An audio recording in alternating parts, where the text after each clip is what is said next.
This is Winnipeg Sports Talk Daily with Andrew Hustler Paterson and Michael Remis. Hey, what's going on, everyone? Welcome to another edition of Winnipeg Sports Talk Daily. Lots to get to in the aftermath of another home loss in front of an energetic white-clad crowd last night at Canada Life Centre, and the Jets now facing elimination on Thursday night in Sin City, down 3-1 to the Vegas Golden Knights. Lots to get to from last night's game. Another tight one, another one that was won by the Vegas Golden Knights, and another very big, significant injury to a top player on the Winnipeg Jets as Mark Scheifele went down early in the first period and did not return. The team right now just taking off at James Richardson International Airport. We did hear from a couple of players did speak with the media. Mike McIntyre was there. He's going to join us a little later on in the second hour of the program. We'll talk more. We'll get Mike's thoughts, obviously, on the series so far, last night's game, what the Jets are facing going into Vegas, facing elimination, and more, as well as what he heard from the Winnipeg Jets and the head coach Rick Bowness before the team left to Vegas today. We will also talk about the series, the goaltending battle, and much more with Trevor Kidd coming up in a few minutes on the program today. But lots to get to on the Winnipeg Jets. I do want to first off just quickly give a little bit of positive news to local hockey fans. Shout out to the Winnipeg Ice. Top series with Moose Jaw. Had to win that Game 4 in overtime to avoid going down 3-1. They never looked back and steamrolled the Warriors last night 8-2 to win their series. Round 3 begins on Friday night here at the Ice Cave. And, of course, the Manitoba Moose playoffs are going to get going as well on Friday. Although, as we're going to talk about shortly, I'm not sure who's going to be left to play goal, because both Arvid Holm and our scary Salmonen are on the flight with the Winnipeg Jets, who are bringing 4 goaltenders to Vegas, which is interesting, especially considering that, the Moose have a playoff game here in Winnipeg to kick off their Calder Cup run on Friday night. So we'll have some more clarity on that a little bit later on. Mike McIntyre will join us, and we'll certainly get ready for Ice and Moose playoff games on the weekend in the coming days. But the focus is on trying to stay alive for the Winnipeg Jets. They head to Las Vegas. We'll break down Game 4 in just a minute with Michael Remis. Before we do that, I want to thank the sponsors that make this program happen each and every day. And, of course, all of you for joining us day in and day out here on Winnipeg Sports Talk. Of course, our friends at Coolbet Canada, Princess Auto, Consolidated Supply, Boston Pizza, Royal Sports, Breezy Bend, Aikens Lake, Little Brown Jug, the Nick and Nicky DQ Group, F Apparel, Wallace & Wallace, Vita Health Fresh Market, Canadian Club, Manitoba Battery, Aquatech, and Modern Man Barbershops. He, too, was in the building last night, in the seats as I was, and experienced another sad walk out of Canada Life Centre after a playoff loss for the Winnipeg Jets. Let's bring in Michael Remis. Michael, what's up? How are you? And how was your night last night? I had a great, the result of the game, not what you wanted to see, but as far as in-game experience, the whiteout is something else. I think everyone's got to be there. The crowd leading up to it, absolutely incredible. The countdown before they come on. I also love the graphics, the shots of everyone outside. Showed it to people who were outside last night watching that game. Absolutely. So I wasn't like the coldest, but still not comfortable. I don't, at least I wouldn't think so. But they have all the whiteout graphics and stuff. Love that. However, when another all-star player injured like 2 minutes into the game, just I mean, what do you do? I mean, it's a great chance. Goes from a possible up 1-0 to Mark Scheifele leaves the game and doesn't come back. And 2 games in a row for that to happen. That just sucks for the Jets, and credit to them for battling all the way to the end and almost tying it and coming close, but not quite winning. So disappointing result, but. I've talked to some people who said this playoff atmosphere here is incredible, but it's too bad the Jets at home in the whiteout in front of fans hasn't been able to get too many W's. Well, hasn't been able to get a W. I mean, the last time this team won in front of fans at Canada Life Center was Game 1 of the Western Conference Final in 2018. 0-for in the 2019 series against St. Louis. 0-for even in the games with 500 fans against the Montreal Canadiens. I guess I don't think there were any fans for the Oilers series where they swept. And then, of course, 0-for-2 in these last couple games. And to do that after getting the split and playing as well as they did to begin the series, really disappointing. And listen, we're going to not throw this all on the injuries because injuries do happen at this point of the season. You really do have to figure out and find a way through it. But man, they're coming hot and heavy. I mean, the loss of Nikolai Ehlers was a major issue coming into game number 1 when he wasn't able to play. We haven't seen him since. And then to lose Josh Morrissey on the blue line. Listen, I thought the defensemen stepped up big time last night. I mean, especially that top 4 of Dylan, Nate Schmidt, Dylan DeMello, and Neil Pionk played big minutes and, certainly did their best. But that's an undermanned Winnipeg Jets team that I think even at full strength absolutely has their hands full against one of the best teams in the NHL. And it really does seem like since that the first intermission of game number 2, where the Jets had played arguably their best period, even better than that game in game number 1, that Vegas got back to their game and has really taken control of the 5-on-5 game, Remo. And, as we saw last night, and again, depleted offensive firepower, but, still some of their top players, Kyle Connor, Pierre-Luc Dubois out there getting big ice time, just not able to generate those high-quality scoring chances and, frankly, being pushed to the perimeter. And that is a trademark of Vegas Golden Knights hockey, and that is also something that when the Winnipeg Jets have been struggling offensively, they tend to get pushed into. And listen, they got that goal early in the third to make it 3-2, but Vegas did a heck of a good job at making Laurent Brossoit's job as easy as possible through the final 15 minutes or so of the game. And listen, there were a few nervous moments. The Jets certainly didn't quit. I'll give them credit for that. But once again, a tough loss at home. And I tweeted this last night. I mean, there's a lot of scar tissue on a lot of fans that have been in the stands over and over again for, these disappointing home games. And I have no theory for it. I'm not sure why the team has been much better on the road and hasn't been able to take advantage of one of the great environments in all of sports. But that is where we're at. That's what happened in these 2 games this series. And unfortunately, if the Jets can't find a way to somehow win game number 5, that is going to be it. And, we'll be talking about this futility in front of the home fans in the offseason, throughout the regular season, until the Jets get another chance to win a hockey game in front of the whiteout. It is interesting because you look at their regular season wins at home, and it was among the best in the league. And I don't think the fans have changed. And I do want to say, I can't believe I have to address this, but I've seen the most ridiculous take that I've seen in the chat, and I've seen a couple people say that, we got to change the whiteout, the Jets don't win. Like, please stop. If you were at the game and experienced that atmosphere, you would absolutely not say that. And what? So they're going to wear blue and it's going to be the exact same thing, but blue? Like stop. I don't even want to see that anyone suggest that. It's the most ridiculous take. I do agree, though, that the Jets should get a special status to wear their white jerseys at home in the playoffs. That's not why they lost, but I think it would be great if they wore white at home in the playoffs. But to say that's why they can't win that's an L take for me. And I can't believe we have to address that. Yeah. I can't believe that has nothing to do with their play on the ice. No, I don't know. no, I don't know why. No, but I'll say this.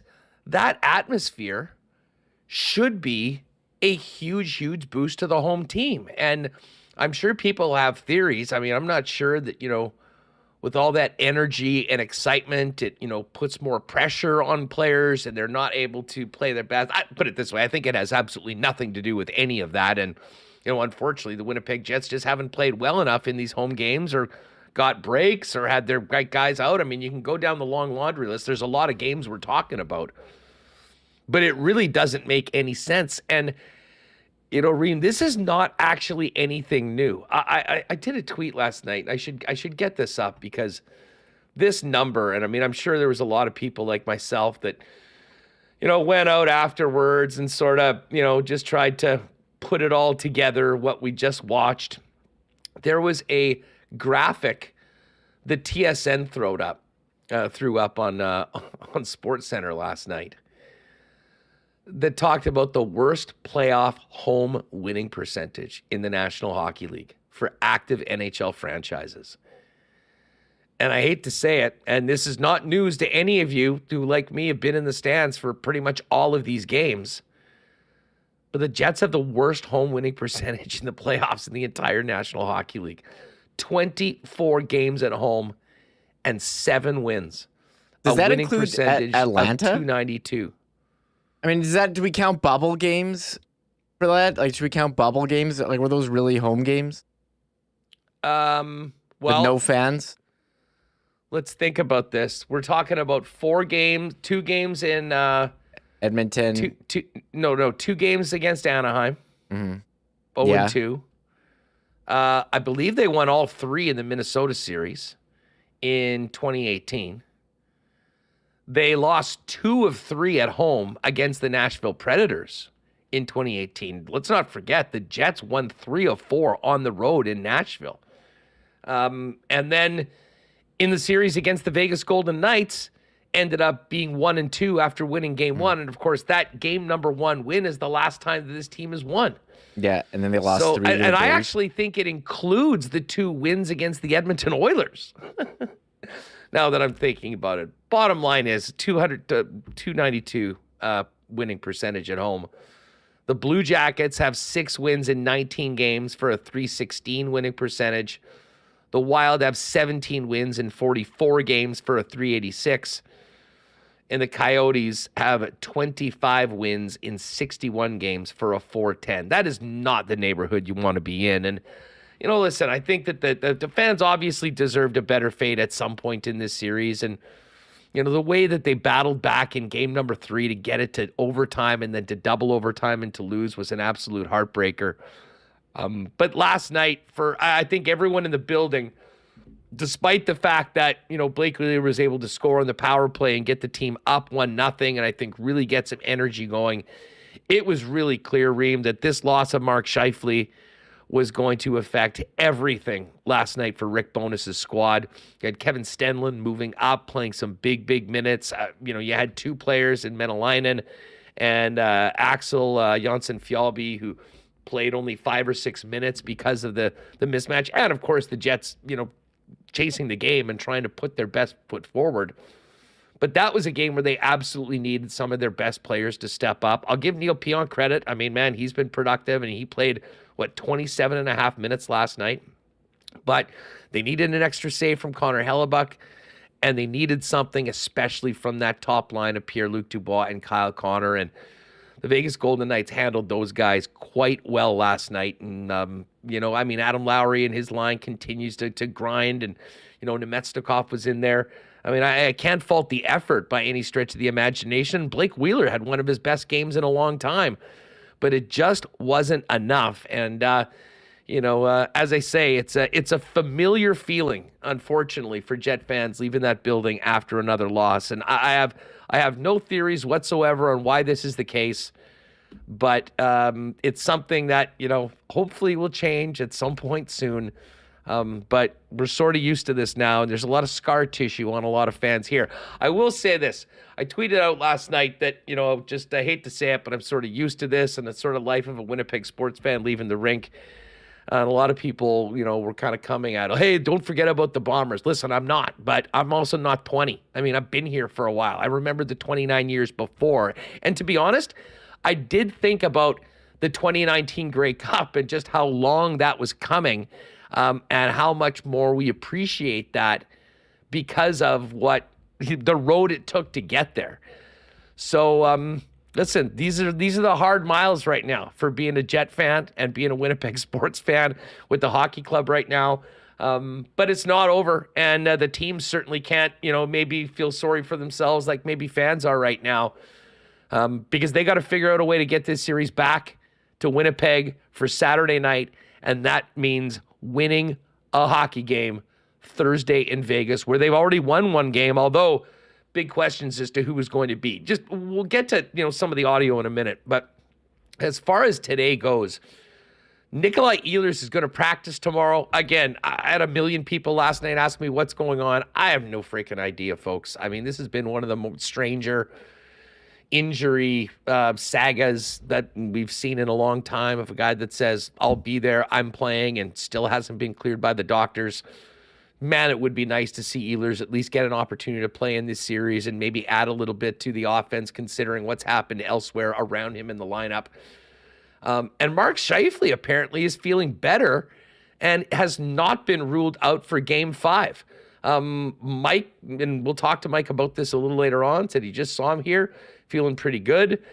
So again, they're never going to tell us exactly what the injury was. It was really clear that, he, when he got hurt and came back out for that power play, when he got that puck in the slot, there was absolutely no wind up on his shot. It was basically sort of a muffin, and then he just went straight to the locker room and we never saw him again. But I guess if you're looking for some good news, Scheifele not ruled out. And again, I don't want to get people's hopes up too much, but I guess there's a possibility we might see Nikolai Ehlers, and both of those guys could really help the Jets' fate when it comes to trying to squeeze another game out of this series and give themselves a chance to win in front of their home crowd on Saturday. Yeah, I'd love to see another home game. It's crazy to think, is this the last home game for a couple players as we anticipate changes going forward in the summer? But that was a tough one. And I mean, that Mark Scheifele play, great pass from Wheeler, who, the one goal, and he had the shot leading to the second goal. He got assist on the second one. And Scheifele goes in for the deke. I thought Brossoit goes to make the save. He gets the paddle out and trips over. Scheifele trips over and goes so hard into the board slam. You could tell he wasn't okay, but right away. But he did skate around, went to the bench, came out, and it's so crazy, like how it's the exact same thing. Like, guy gets hurt early, comes out to test it on the power play, and then goes off in the middle of that power play. I mean, just literally the same thing happened. You get hurt on a breakaway. This is a 0-0 game. The Jets hadn't even had a shot. Wheeler makes a beautiful pass to Scheifele. He's in all alone. I mean, not scoring sucked, but for that to be the play that knocked him out for the game, I mean, forgive me if there's a Murphy's Law vibe to what's happening right now with this hockey club, because it did seem almost unbelievable that was the play. I mean, this has been a real physical series. The Vegas Golden Knights have been taking runs at players as you want to do. I mean, there were so many hits in the last few games. For that to be the way that Scheifele got knocked out of a pivotal Game 4 was really, really tough to take, Remo. And at some point, you just have to kind of sit back, throw your hands up, and laugh, because there's absolutely no logical reason, when it comes to those things like that. Things happen.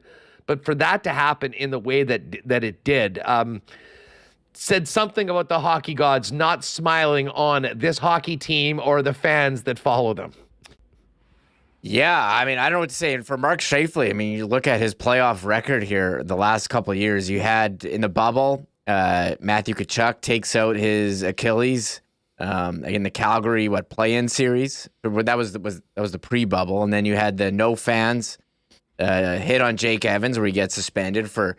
It's actually so ridiculous that he got 4 games, and you see Cale Makar got 1 game for his cheap shot on Jared McCann last night. I mean, these suspensions make no sense, and it's actually, even more disappointing looking back, seeing that he got 4 games for that hit on Jake Evans. I mean, I don't know what the Jets are thinking when they see Cale Makar got 1 game for a late hit on a puck out of play on a player not expecting it, who injured Jared McCann, who's going to be out, and Mark Scheifele got 4. And I can't believe we're still talking about this, but it's hard not to, because that did change. It did change the series for them, but oh well. And then this time he gets injured on a breakaway. So for Mark Scheifele's playoff, I mean, he had the amazing 2018. He set the record for goals on the road in a series against Nashville. I mean, he was elite then, and we thought we would see some more of that magic. We did not. I do want to give a shout out to the power play, Huss. The power play all year disappointed the Jets over and over again in key moments when they had power plays. Power play's been great in this series and was again yesterday, going 2 for 2. The penalty kill, technically 0 for 2. The Carlson was like a second after it expired. Yeah, but that doesn't show up on not going to show up on the stat sheet there. So the penalty kill, I thought, has been solid, but it's 5-on-5 where, and I know you're going to get into it more with Trevor, where the Jets just can't get shots in the areas in front of the net. So a lot of perimeter passing, a lot of D-to-D shots from the outside. Look at time on attack. The Jets have had time on attack, but they just haven't had those shots from the great scoring areas. And Brossois, Vegas will let you skate in circles around the boards all night long in their own end. They don't care. They're comfortable doing that. They stay on their man. They block a ton of shots. They get in those shooting lanes. And they force you to really work to get inside. And the Jets did that much better early in the series, and I think Vegas is doing a much better job of keeping them outside. But listen, and for all that, Doug Phil makes a great point. I mean, how about the hand of God goal for Dubois, though? The hockey gods threw us a bone there. You're not wrong. And that's kind of why, Reem, it's so hard to take where this series is at right now, because at times the Jets have played very well. They were brilliant in game number 1. They had that amazing start in game number 2. And even when they were down 2-1 in game 2, I mean, they got the 4th line goal from Stenny and Saku that you thought, okay, this could be the sort of thing that differentiates the game and puts it over the top. It didn't happen. And then you have that legendary comeback in the 3rd period to get it to double overtime, and a bad break ends up in your own net, and it's 2-1. And last night, it did feel kind of similar to Saturday in some ways, with that goal that went in with plenty of time to still tie up the game. But you could only count on big rallies in the 3rd period so many times, especially against a team like Vegas. And even though at times Brossois looked relatively shaky, credit to Vegas and their 5-man unit for just not allowing the Winnipeg Jets to get enough pucks and get enough really high-danger scoring chances to really test Brossois as much as Winnipeg would have liked. And that's a big reason why we're sitting at 3-1 right now, and the Winnipeg Jets are facing elimination, getting on the plane this afternoon. Yeah, I mean, you look at the shot attempts. The Jets had more attempts than Vegas in periods 2 and 3. But you look at Vegas's block shots for the game. They had 23 block shots. I mean, they get in the shooting lanes. They don't let you get pucks on net. I mean, how many times in overtime did the Jets try to shoot on net and just had so much trouble? That was in game 3, and yesterday in game 4, they just started slamming everything from the point. So I don't know if a lot of those were super high quality chances, but they tried to get some in. I mean, Brendan Dillon, everyone thought in my section that he had scored there. What is that, late in the second period? I was at the other end, but that looked like, a glorious opportunity. What happened? He just didn't get it out enough, and it hit the side of the net? Yeah, I haven't seen a replay, but everyone, I think it just didn't go in, and he had a great chance. He was at the side of the net, and Brossois was at the other side of the net. I mean, certainly, and again, I didn't have a great vantage point because that was at the far end from where I was sitting, but there was a lot of gasps that one didn't go in. And listen, when you only have limited chances, when you have limited firepower, you have to make the most of those opportunities. And you also have to create your own luck. And listen, I got nothing bad to say about the guys that were out there. I thought they left it all out on the ice. They did everything they could. But when you're undermanned and you're getting worked at 5-on-5, it's pretty hard to win games. And they weren't even doing enough to really create many power play opportunities. And, even though the power play did connect twice in the game, that was it for those opportunities. And, this series was going to be, I think, won or lost for the most part at 5-on-5. And, it has definitely been in the Vegas Golden Knights' favor right now. So, as I mentioned, the team off to Las Vegas this afternoon. 2 days in between these games. They will skate and practice tomorrow. Nikolai Ehlers will be part of that practice. So if you're holding out hope that we might see 27, we should have some more information. Well, actually, we probably won't have any information. I'll tell you, it's day to day. Day to day? Okay, thank you. That's the update on Ehlers. He's day to day. We'll see. But I'll tell you what, I'll take the day to day on Scheifele because I think a lot of people, myself included, thought that was probably it for him in this series. And again, I mean, we'll save these conversations, big picture, for whenever the Winnipeg Jets are eliminated for the playoffs. But if it did happen in Game 5 and he's not a player tomorrow, I think there was a lot of people that saw that last night and thought, is this the last time we see Mark Scheifele on the ice as a Winnipeg Jet? And what a disappointing way for that to end in the fashion that it did, if that was the case. We'll get Mike McIntyre's thoughts on all of that in a minute. And as I said, Trevor Kidd's coming up. But just before we get to some of the audio from last night, I got to thank our friends at Modern Man Barbershop for their support of Winnipeg Sports Talk. Modern Man Barbershops now have 8 locations in Winnipeg, including the newest locations on either Pembina Highway or Plessis Road. Modern Man Barbershops offer a variety of grooming services, including haircuts, beard shaping, shaves, color services, and more. Book your look or make an appointment online at modernmanbarber.com. And you can follow them on Instagram as well at Modern Man Barbershops. Well, I know we're still in the playoffs right now, not thinking too much about summer, but it is just around the corner.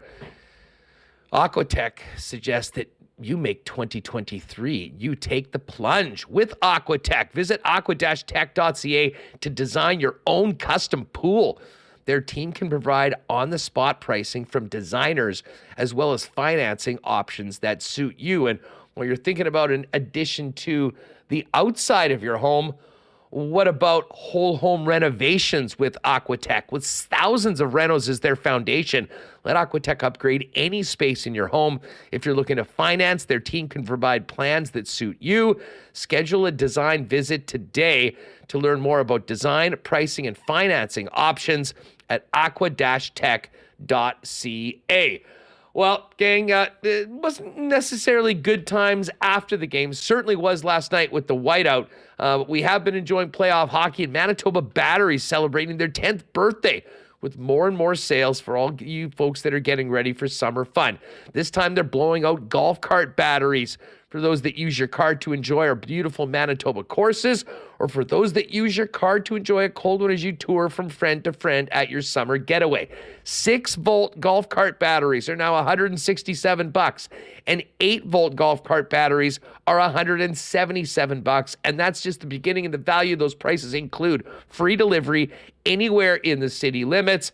And when you return your cores to Manitoba Battery, you'll receive another $17.50 off what is already the lowest price in Manitoba for golf cart batteries. Get your batteries now so you can be ready for May long weekend and all that summer fun. The sale is on now until May the 6th.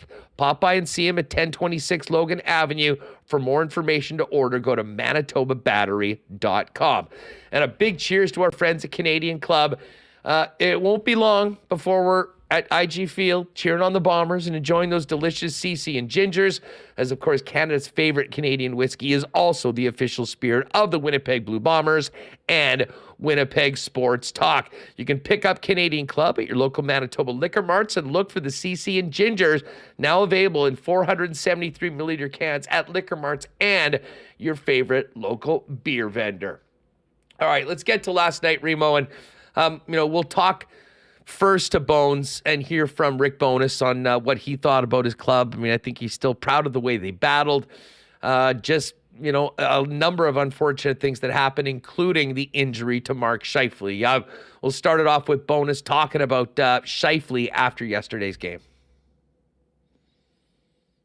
Rick, what can you tell us about Mark Scheifele's injury? Upper body injury, and be reevaluated tomorrow. So you wouldn't rule him out for Thursday at this point? Upper body injury, be reevaluated tomorrow. All right, Bones, not given a lot as many coaches do right now, but as we say, we do have an update on Mark Scheifele feeling better and not ruled out for Game 5, traveling with the team to Las Vegas earlier today.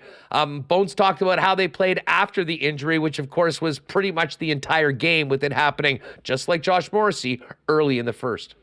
The team played hard. Our team played very hard tonight, and they adjusted, and we've been through this before.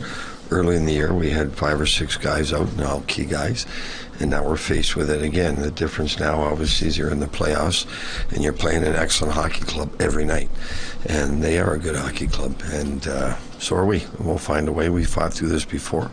Are we missing some key guys? Yep, we are, and we'll find a way to win that game on Thursday.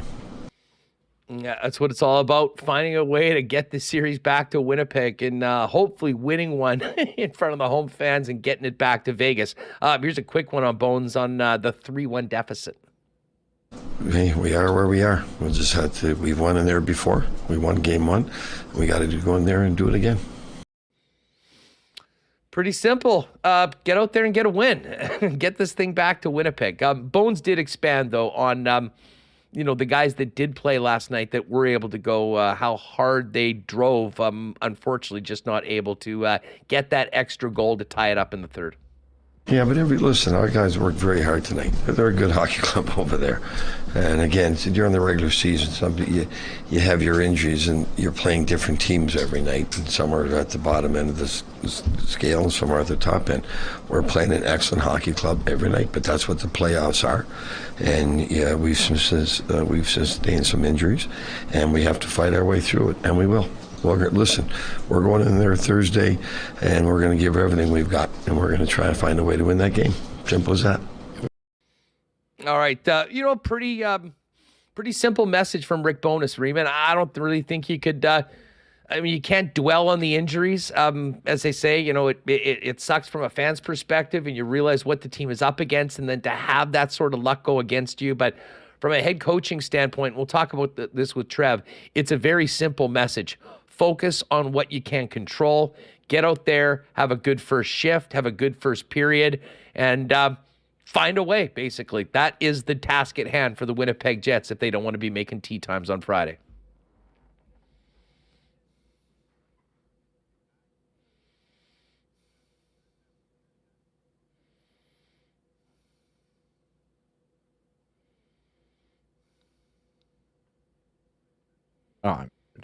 It just hasn't gone their way, Huss. They've played well 5-on-5 here. They've said that, and even with all these players out, it's gone all right for them. So I think they do need to get some shots at the high percentage areas. But I don't know, Huss. With the bodies they had, the games have been close, and I think that's what you want. They just can't score a 5-on-5. Well, they'll look to get a couple however they can. And listen, we're going to get to Connor Hellebuck before, but there's a lot of talk about Hellebuck stealing a game. That hasn't happened yet, and Game 5 would be a great time for that to happen. Here's a little bit more Bones on what he liked about his team's performance. Listen, there's no quitting the guys. There's lots of fight left. You saw the effort, and they're giving everything we can now. We had 65 shot attempts. We've got to figure out a way to get some of those to go in the net 5-on-5. 5-on-5, the play is even. They're not out-chancing us. We're not out-chancing them. But somehow we've got to fight. Like they got the second goal, it goes off a skates. The third goal goes off a stick. We have to find a way to get those goals. Now we got lucky on the second power play goal. I get that. But 5-on-5, we need one of those goals for us to win. And we're getting 65 shot attempts. We've got to do a better job. And Bones makes some good points. I still think Vegas has, had the advantage in 5-on-5 play overall, just in where their shots are coming from and just how well they're defending in their own end. But the margin of victory and the difference between winning and losing in this series has been really tight, especially, of course, in game number 3 with 1.5 periods of overtime. But even last night, and pretty much in all the games, you could go back to one play here or there that's sort of gone against the Winnipeg Jets that has been the difference. And I'm not sure whether that makes it more palatable or more frustrating if you're pulling for the team right now, but they have been in these games, Remo. It's not like they've been outclassed by any stretch of the imagination. I would agree, and I think the only really poor game was Game 2 where Mark Stone turned up at the end. But even in Game 2, they had that dominant first period. And, the second periods in the two games here, like at home, haven't been great. But, overall, you lost in double overtime, where you lost Josh Morrissey. And, in the third and period in overtime, you played pretty well. And last night, but they go up 2 goals, and you're kind of chasing the game the whole time. They made a great comeback. They got the 1 goal, but couldn't get the tying marker. So, it's been pretty close, but you're just short, and you're also just short a number of bodies as you're now out Ehlers, Scheifele, Morrissey, and you have a fourth line who you really don't trust. You look at Axel, 5 minutes, and Saku Menelainen. But you know what? I'd actually disagree with that. I don't think it's the fact that they don't trust them. It's the fact that they were down, and the fact that once they lost another center, you've got Stenlund playing up. It's an odd numbers game, and they basically were running 3 lines. Listen, the fourth line at best is going to play 9 or 10 minutes. Yeah. And usually more in the 8 to 9. I think it was more the situation. It certainly wasn't anything that those guys had done. Frankly, I thought Axel looked good. I thought he had a lot of energy. He was making some hits. And I think Menelainen has certainly held his own as well so far in this series. But, Saku Menelainen and Axel Jonsson-Fjällby are not going to be the guys that put this team over the top. I actually liked Axel, and he came in. He's threw the body around. He's got speed, but do wonder, in terms of fatigue, you look at Vegas, they're rolling all their lines against the Jets and getting contributions from just about everyone. And the Jets, but you're only counting on maybe 2 lines now with all these, when you're missing, all those top 6 guys.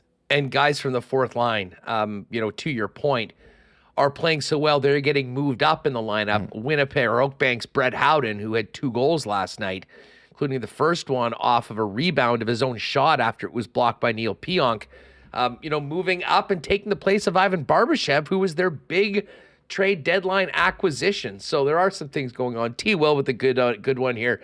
The Jets have to figure out how to get some shots off from the front of the net. If they can figure out how this series isn't over, Brossoit can absolutely lose this series for Vegas. And hey, listen, the last one's the hardest one to get.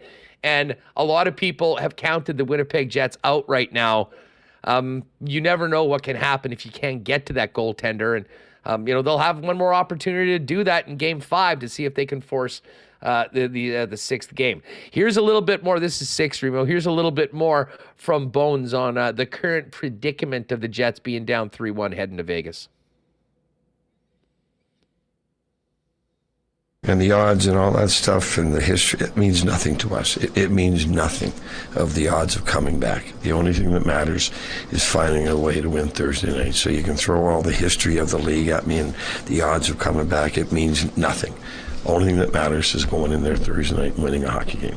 That's what matters. How important is to have those next 2 days before you play to prepare for this? It's good. We're going in tomorrow. We'll have a good practice on Wednesday. And we'll figure out some new lines with the injuries, and we'll go from there. One more quickie from Bones. He was asked on what Vegas is doing better than the Jets that's led to the 3-1 lead. What are they doing better than us? The chances are even 5-on-5, so their pucks are going in better than ours. Right? They are. So what do we have to do better? Find a way to get some of those greasy goals. All right, there is Rick Bonus. And here's another great tweet that someone sent me last night. And it's just, lamenting on another home loss, being down 3-1, the way this series has turned. And shout out to Paul Robert. This is the sort of positivity I needed. As a Jets fan base, are we not owed one 3-1 series comeback victory in our life, though? Just once? We've seen these leads pissed away for years. Well, no more. Our turn now. Helly goes #God mode from here. Go Jets, go.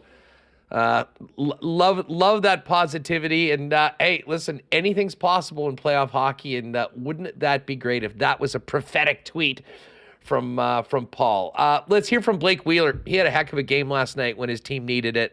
He spoke about the challenge of playing without Mark Scheifele after he went down early in the first.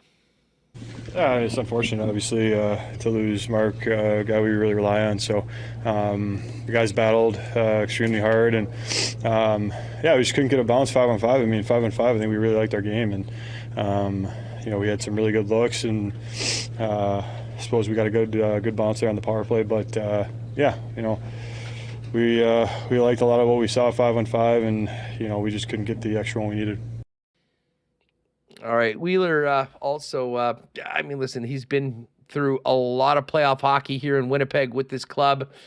He talked about the current situation for the team being down 3-1 heading on the road. We got a hockey game on Thursday, that's it. Let's try to win a game. What kind of experiences can you draw from? You guys have been there before. That's it. We just have to approach it as a game on Thursday, and we got to give it everything we have to win a game. And these series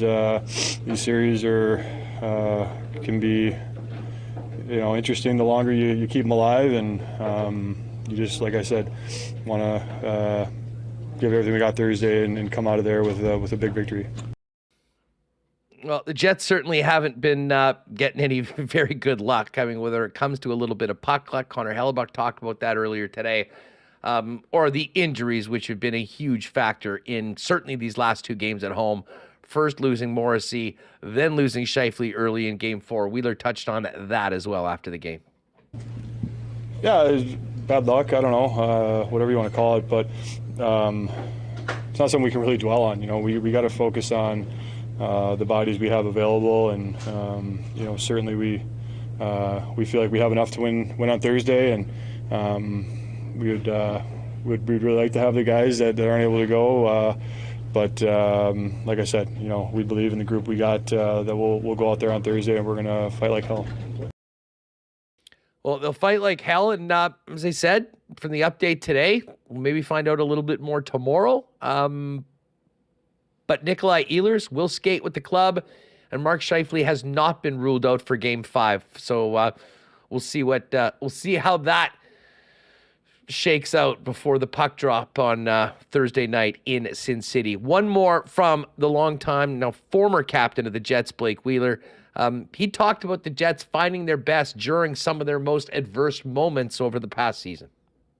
Yeah, I think that's our backs are obviously against the wall, and I don't really have the words for that, but like I said, I think we just, between now and Thursday, got to come up with the proper approach to win that game. We can't win 3 in one day, so we got to approach Thursday as we have all series, and try to get the job done there. All right, there's Blake Wheeler of the Winnipeg Jets. And I'll say this, Reem, there's a lot of people that at different times have written Blake Wheeler off. He had a hell of a hockey game last night when his team really needed it. Yeah, you look at his numbers, as he's got 5 points in 4 games, and there he was. The power play kind of hasn't worked, where they're trying for these perfect tap-in passes, and Blake Wheeler, he's not known for his shot, but found an opening on Brossoit and just ripped it, and good things happened. And even on the second one, it started with him at the circle and took a shot, and Dubois in front, tapping it in. Still, I don't know if you could recreate that goal if you tried, but an incredible play where the puck goes up in the air and Pietrangelo swipes at it and it falls in the back of the net. Worked out really well for the Jets. It's just unfortunate they couldn't add on to it at the end. Had some pressure, but they had some good pressure in the third period as well. But a lot of it was point shots where you're trying to get that rebound, and unfortunately they weren't able to. So again, this has been coming into the series, I was like, I think could see this being kind of like the Anaheim series, where every game is really close, but does not come out in the Jets' favor. And it hasn't been a sweep, but the Vegas is on the verge of winning 4 in a row. Well, that comparison can certainly when you talk about the 2 home games, I don't think there's any doubt that, they have been close. They've been really tight. You don't get much tighter than a double overtime game, although it was pretty crazy the way that it all happened. And even last night, down Mark Scheifele. I mean, that's a 1-goal game in the third period as the Jets, pushed and tried to make something happen in front of Laurent Brossoit, and unfortunately just couldn't get the equalizer. All right, let's get to Trevor Kidd. Just before we bring in Kidder, our friends at Vita Health Fresh Market have great prices on natural and organic supplements, beauty products, and groceries, and Winnipeg's largest assortment of local products, too. Family owned and operated right here in Winnipeg since 1936. Have you had your healthy fats today? Yes, there is such a thing. Omega-3 fatty acids are beneficial for your skin, brain, joint, and heart health. That's where Health First Omega Supreme comes in. Get your healthy fats the easy way with this one-a-day soft gel. Health First Omega Supreme is on sale all month at Vita Health Fresh Market, 7 Winnipeg locations. You can also visit their website to buy online with local delivery at myvita.ca. Well, spring is here, folks, and Wallace & Wallace, Winnipeg's fencing and overhead door specialists, are back to work in a big, big way. Hey, they've been serving residential and commercial customers since 1946. In the leaders in fencing here in the city. If your property needs the security and protection of a new fence, or if winter's done a number on your old one, give them a call. They've got vinyl, ornamental, welded wire, chain link, or wood fences. And if it's time to replace your garage door, Wallace & Wallace also has Winnipeg's largest selection of overhead garage doors. Give them a buzz at 452-2700. Their team will come down and arrange a time to give you a free estimate. You can also visit them online at wallacefences.com or pop down to their showroom on Lawson Road off of Keniston. How's the closet looking as we get into the new season, fellas? Up your menswear game heading into spring and summer with F Apparel. Custom suits beginning at $400, along with chinos, golf pants, custom shirts, both tucked and untucked styles, and an incredible selection of menswear accessories. In a wedding party this summer, talk to the guys at F about getting suited up. You'll get a 15% discount for the entire wedding party when you get your suits from F Apparel. If you've got a 2023 high school grad, the young man will get hooked up with the free custom shirt and tie, a value of $150 with the purchase of a new suit from F Apparel. 190 Smith Street downtown's where to go. Make an appointment or find out more online at that's EPHapparel.com. And hey, if you're down and out today after the game last night, might I suggest a trip down to one of the 4 Nick and Nicky DQs. New summer blizzard flavors are in, and even though the game did not go the Jets' way, the blizzard is always sure to put a smile on anyone's face. Great burgers there as well. Of course, they've hooking you up at one of 4 locations in Winnipeg and southern Manitoba: DQ Northgate, DQ Polo Park, DQ St. Anne's, and the DQ out in Niverville.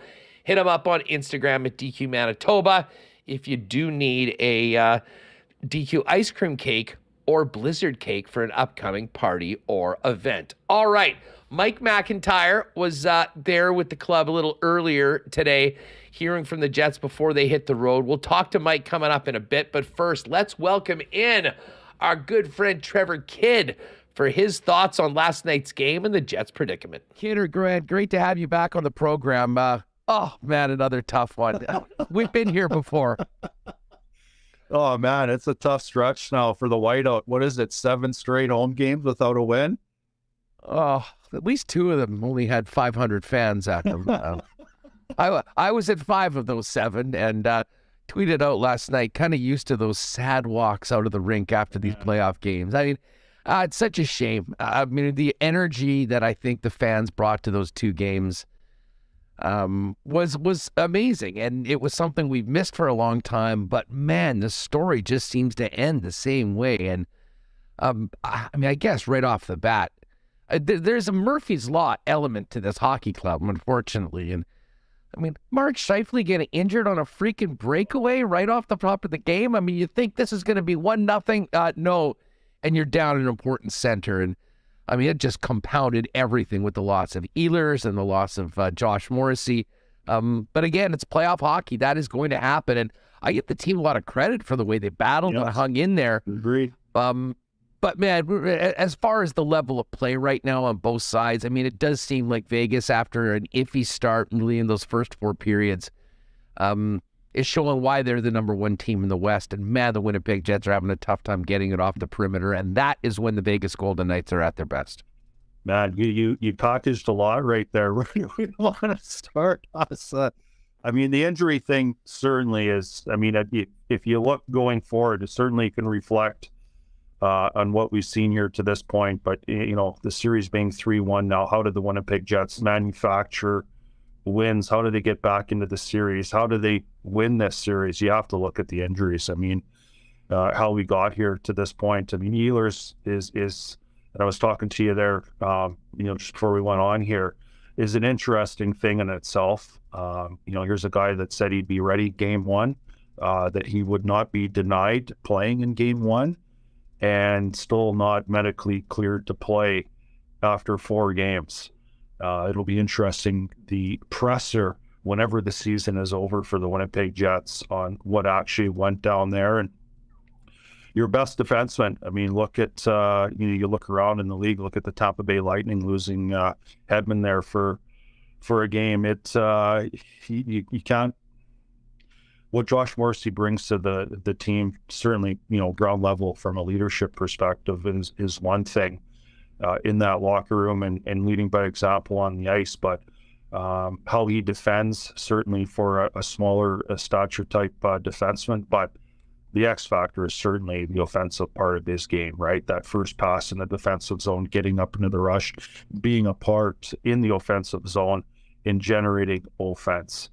And, you know, Neil Pionk is doing an admirable job in trying to fill those shoes. But yeah, at the end of the day, you can't. And that is a huge loss for the Winnipeg Jets. And then you mentioned Murphy's Law, whatever way you want to call it. Scheifele getting a breakaway.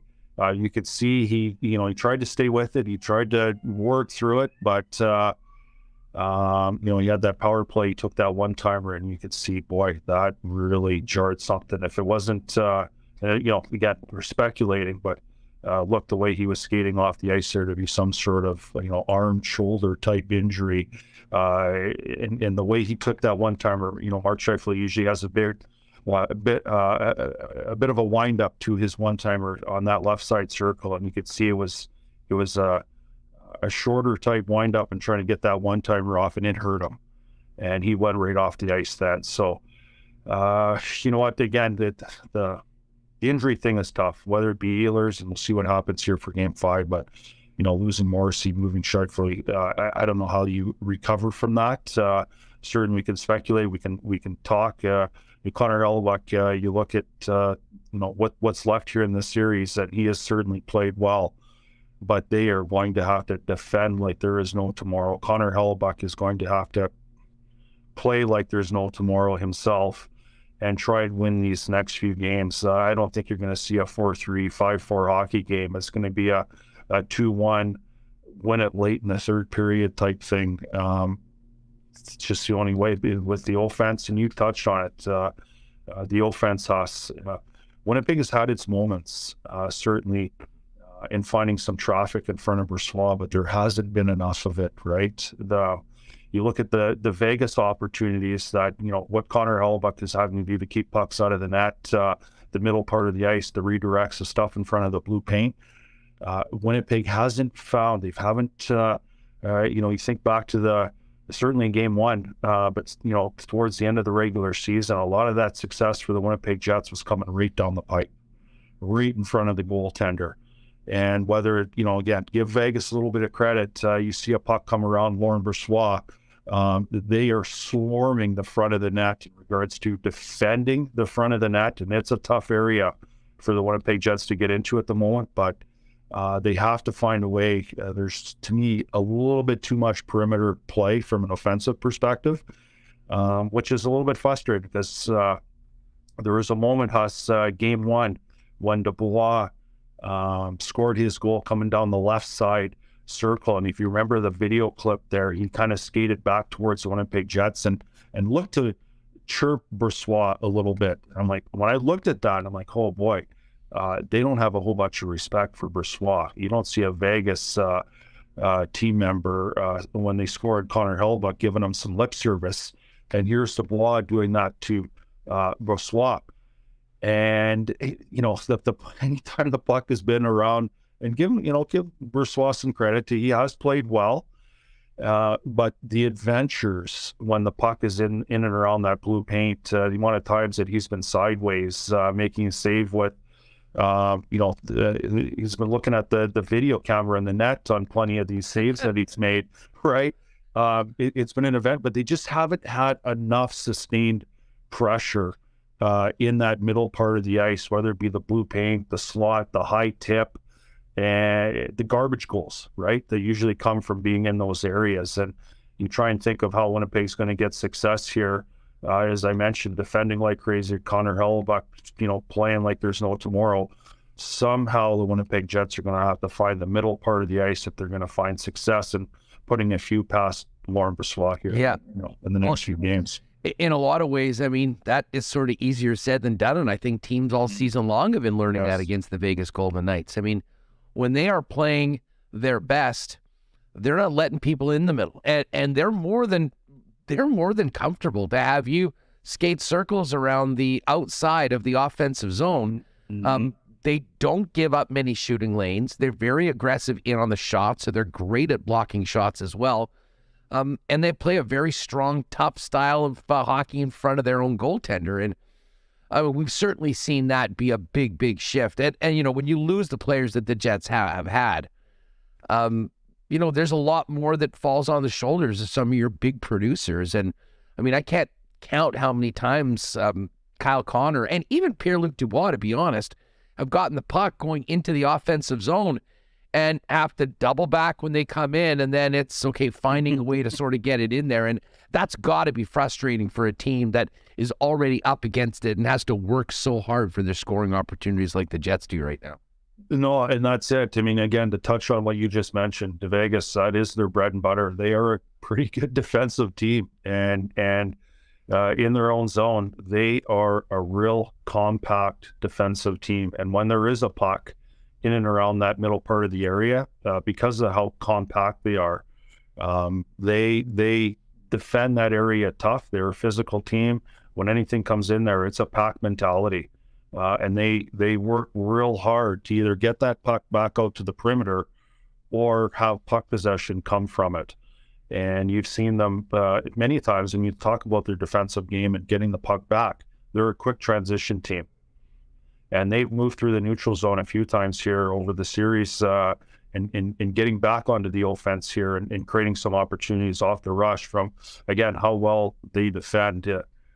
You mentioned Dubois, Connor. I mean, those guys, Wheeler's, he's come of own here a little bit and has had some offensive. We haven't seen Blake Wheeler be a part of the offense a whole bunch this season, but certainly has stepped up his game here in the postseason. But those are the guys you're going to have to look, whether it be Blake Wheeler, certainly Dubois, Kyle Connor, are going to have to, play out of their minds here.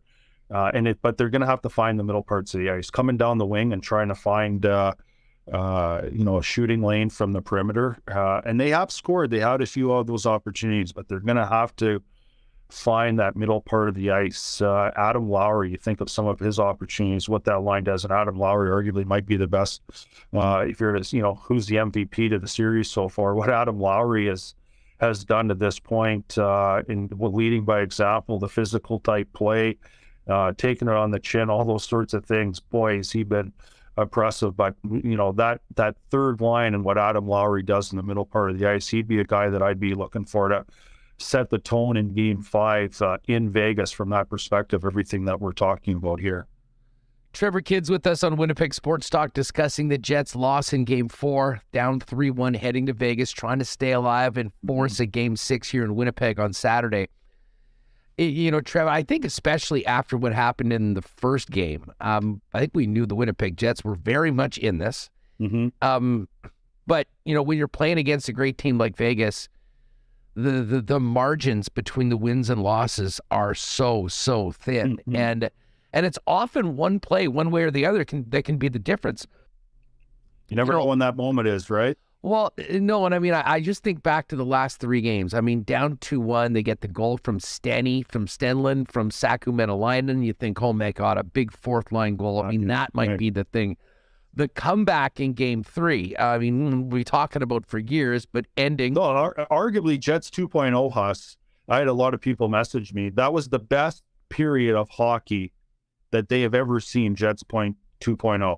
What and not just how the comeback, but the crowd. You mentioned it, the whiteout. That was, again, it was hugely entertaining, and it was unless you were there. I mean, what I watched some of the replays on television, and it doesn't do that vibe any justice. To be in the house for that third period was special. I mean.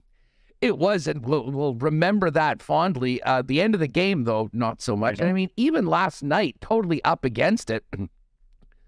One of the most bizarre goals I've ever seen, a moonshot coming down that Pietrangelo takes a swing at and somehow ends up in the net, and you're right in there.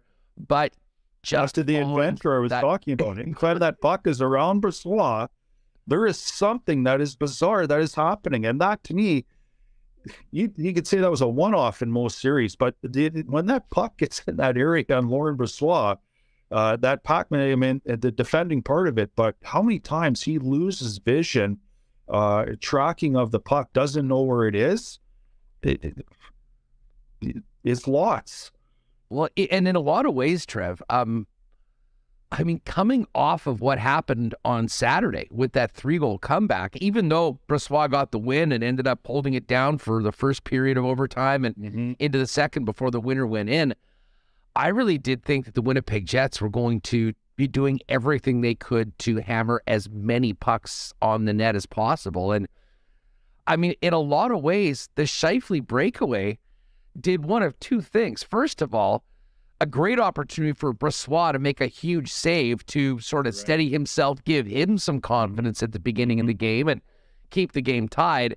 And then the Murphy's Law nature of all of this. Somehow Mark Scheifele gets injured and knocked out of the game on a glorious opportunity to put the team up 1-0 with no contact from any other Golden Knights other than the pad of Brossoit. No, I know. It's unfortunate. Again, with the injuries here, Nick Ehlers, you can't replace Josh Morrissey. Neil Pionk is doing, an admirable job. I mean, look at the first period there yesterday. We talked about Neil Pionk. I mean, the Vegas Golden Knights were hammering Neil Pionk. Every time he got the puck, what he took in the first period from a physical perspective, how he would watch his energy. And I mean, trust me, Neil Pionk wants to, some of those after the whistle scrums and face washes and, the energy that's spent, he was walking away from all of it because he knew the minutes in the role he'd have to play. And then you mentioned, Scheifele again, just so darn unfortunate. The Winnipeg Jets are, you might say they need a minor miracle to get back into the series, but again, the X factors that they do have, Connor Hellebuyck being first and foremost, he can steal a game. We've seen him do it here over the last 3 years. He has played well.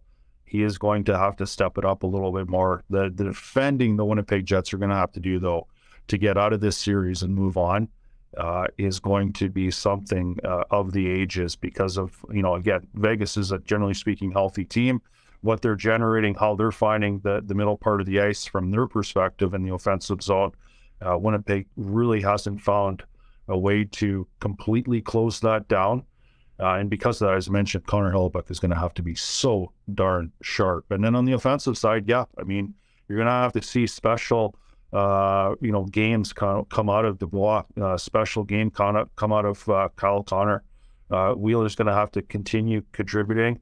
And that third line with Adam Lowry, what he's done from a physical perspective, how he's kind of leading the charge from an emotional perspective, has been a lot of fun to watch. But what has to line up here for the Winnipeg Jets to find success, not only in Game 5 tomorrow, but coming back to Winnipeg hopefully for a Game 6, and if they can get it to a Game 7, well then, what the heck, anything can happen. But The Cards, the Vegas Golden Knights, the Cards. You talk about the Cards, certainly they're not in the Winnipeg Jets' favor at the moment. I'm speaking of Hellebuck. Listen, he has not stolen a game right now, and the Jets are 3-1. Well, but he hasn't stolen one. Well, I just wanted to get your thoughts. We've seen the best of Hellebuck, over the last number of years. How would you categorize his performance so far in the series? I would say it's been above average, but Huss, that's the thing. You look at teams that go far in the playoffs, Matt. Above average usually doesn't cut it. It might get you here, but it's hard to keep winning. No, that's it, right? I would say, Connor Hellebuck has played above average in this series. I don't think it, to this point, above average is not going to get the Winnipeg Jets out of this series. And when you look at the playoffs as a whole, when you get into that Stanley Cup final, you get a team going the distance. Generally speaking, the goaltender of the team that finds success in the Stanley Cup finals is one of the players that's usually up for the Conn Smythe, right? Connor Hellebuck has to find another level in the next 3 games for the Jets to find success. He's played well. He's had a little bit of tough luck. You look at the goal that was scored there yesterday. We're in front.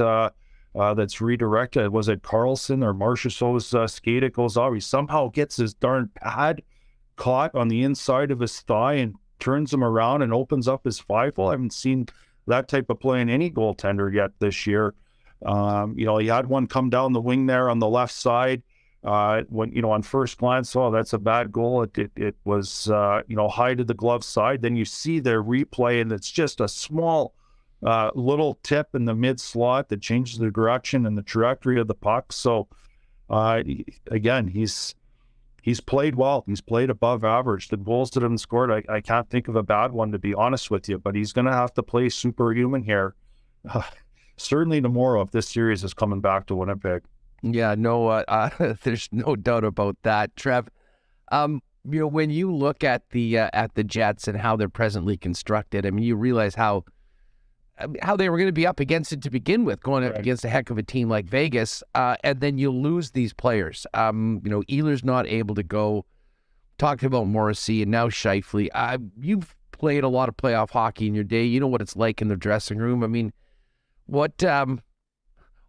I'm sure it's not a very energetic bunch right now, but what's it like in a dressing room after a game, at practice? When you are facing elimination, and there's so many other things that seem to be conspiring about you. I guess you can't spend any time feeling sorry for yourselves. Leave that to the fans, because no, that is so true. You got to have the short memory, right? Memory of a goldfish, 10 seconds. Certainly Sandberg had to have that coming out of that OT game, and that would be no different. You'll look at it, you'll do the video, no different than our situation. What are the things we can do in our game to try and make things better? But when it comes to mistakes, when it comes to individual type mistakes, the short memory is huge, right? And you spend so much time all season trying to get in to the playoffs. There's no point in worrying about the mistakes, the game. You're literally just trying to reset, refocus, and momentum is such a huge thing. It's in game, it's by the period, it's by the series, and it goes both ways. And when things aren't feeling good, that's when you want to have the short memory. When your things are going well, that's when you want to try and bottle it, turn a great shift into a second great shift, to turn a great period into and you touched on it earlier there. Vegas had a good run of about 4 or 5 periods that kind of flipped this series, right? That's something that Winnipeg needs to do here when you talk about getting ready and the preparation. Certainly they would just look at what no different than what we're talking about right now. Here's what we're going to need to do to be successful. We're going to have to defend, again, like there's no tomorrow. Certainly our there isn't any tomorrow. Right. This is true. in regarding finding offense, and the special teams is one thing that they don't, necessarily need to worry. The PK has been good.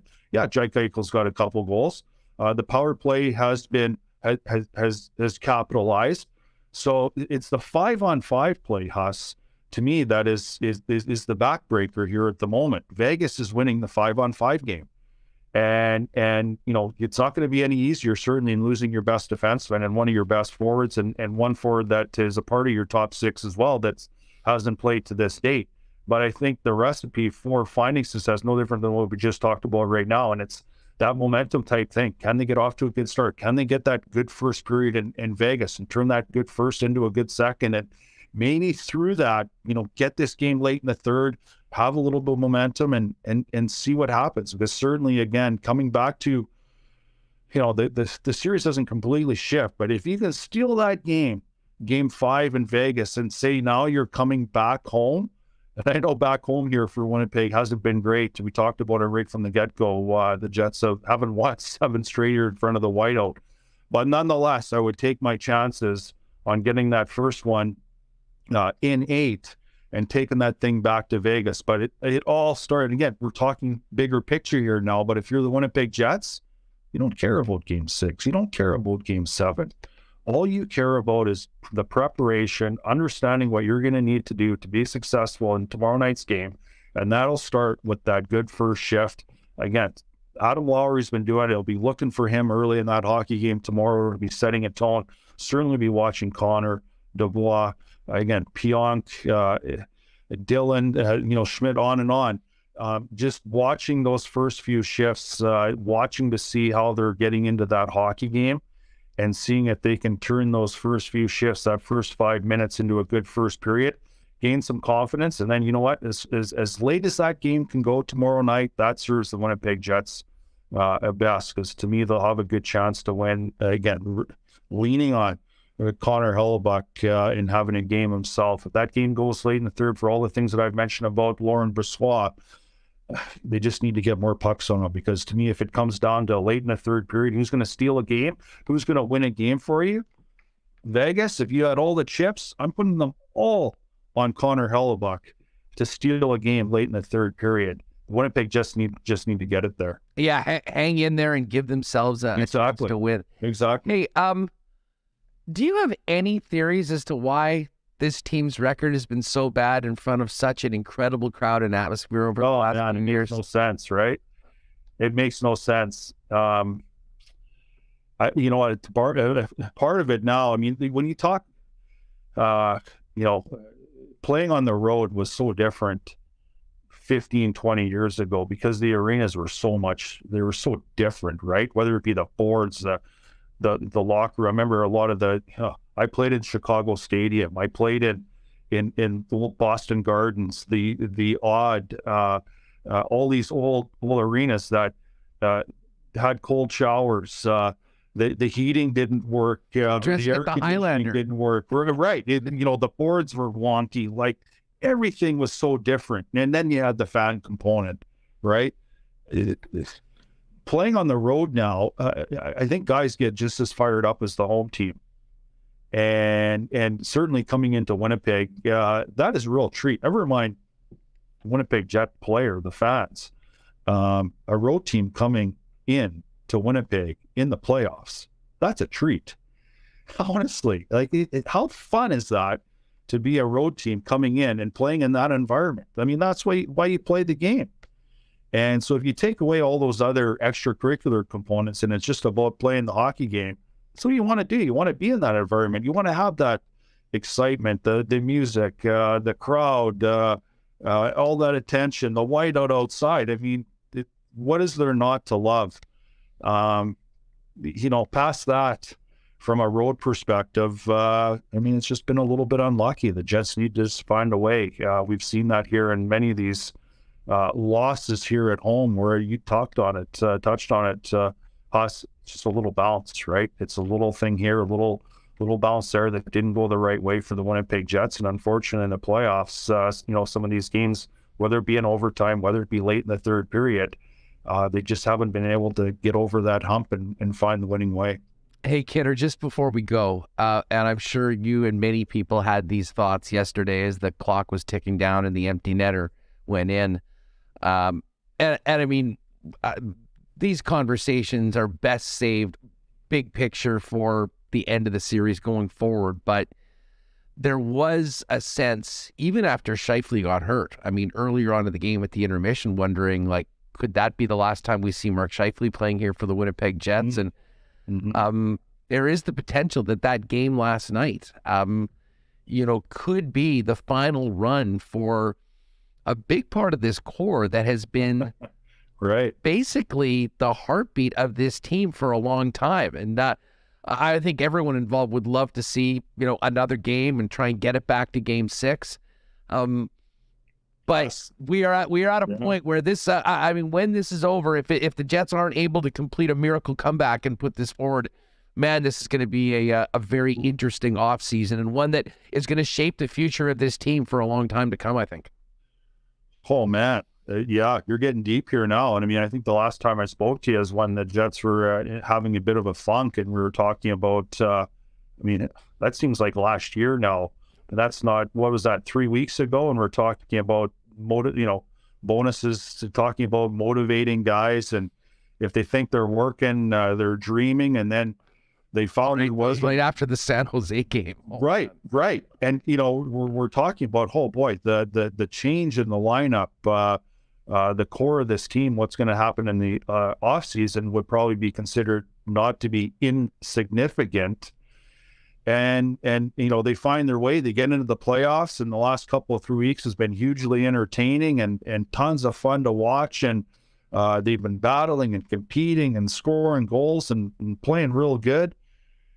But yes, no, you're totally right. The breakdown, the evaluation on this team for a whole bunch of different reasons, certainly contractually for guys, but just, the core of this team, what the direction of this club, what the next 5-10 years is going to look like. You're going to see that evolve in the next year to 2 years. And certainly, when you talk about the next year, that's this summer. And yeah, you're right. We could be watching some of the last games for a few of these Winnipeg Jet players that we've come to watch, and for lots of fans, you walk around the building, you see tons of 55 jerseys. Mark Scheifele could be one of them that, perhaps he's played one of his last games for the Winnipeg Jets. Well, hopefully we can kick the can down the road for those conversations at least long enough to get to the weekend and another game back here in the whiteout. Maybe finally get a win in front of the home fans. Yeah, for sure. But I guess we'll find out on Thursday. Trevor, as always, thanks so much for doing this, man. It's just great to have you on the show. Hopefully we'll definitely have to do it in the off season. I'll very much look forward to your takes on what's going on around the hockey club, but fingers crossed we may have a little bit more hockey to watch. For one more. Yeah, for sure. Coming out of Thanks, Thursday. Appreciate it, man. All right, great stuff with our pal Trevor Kidd. Really lucky to have Kidder come on, and hopefully be a little more, a few more games on 680 CGOB for Trev to contribute to as well. We're going to bring in Mike McIntyre. He was at the airport where the Jets were taking off for Vegas.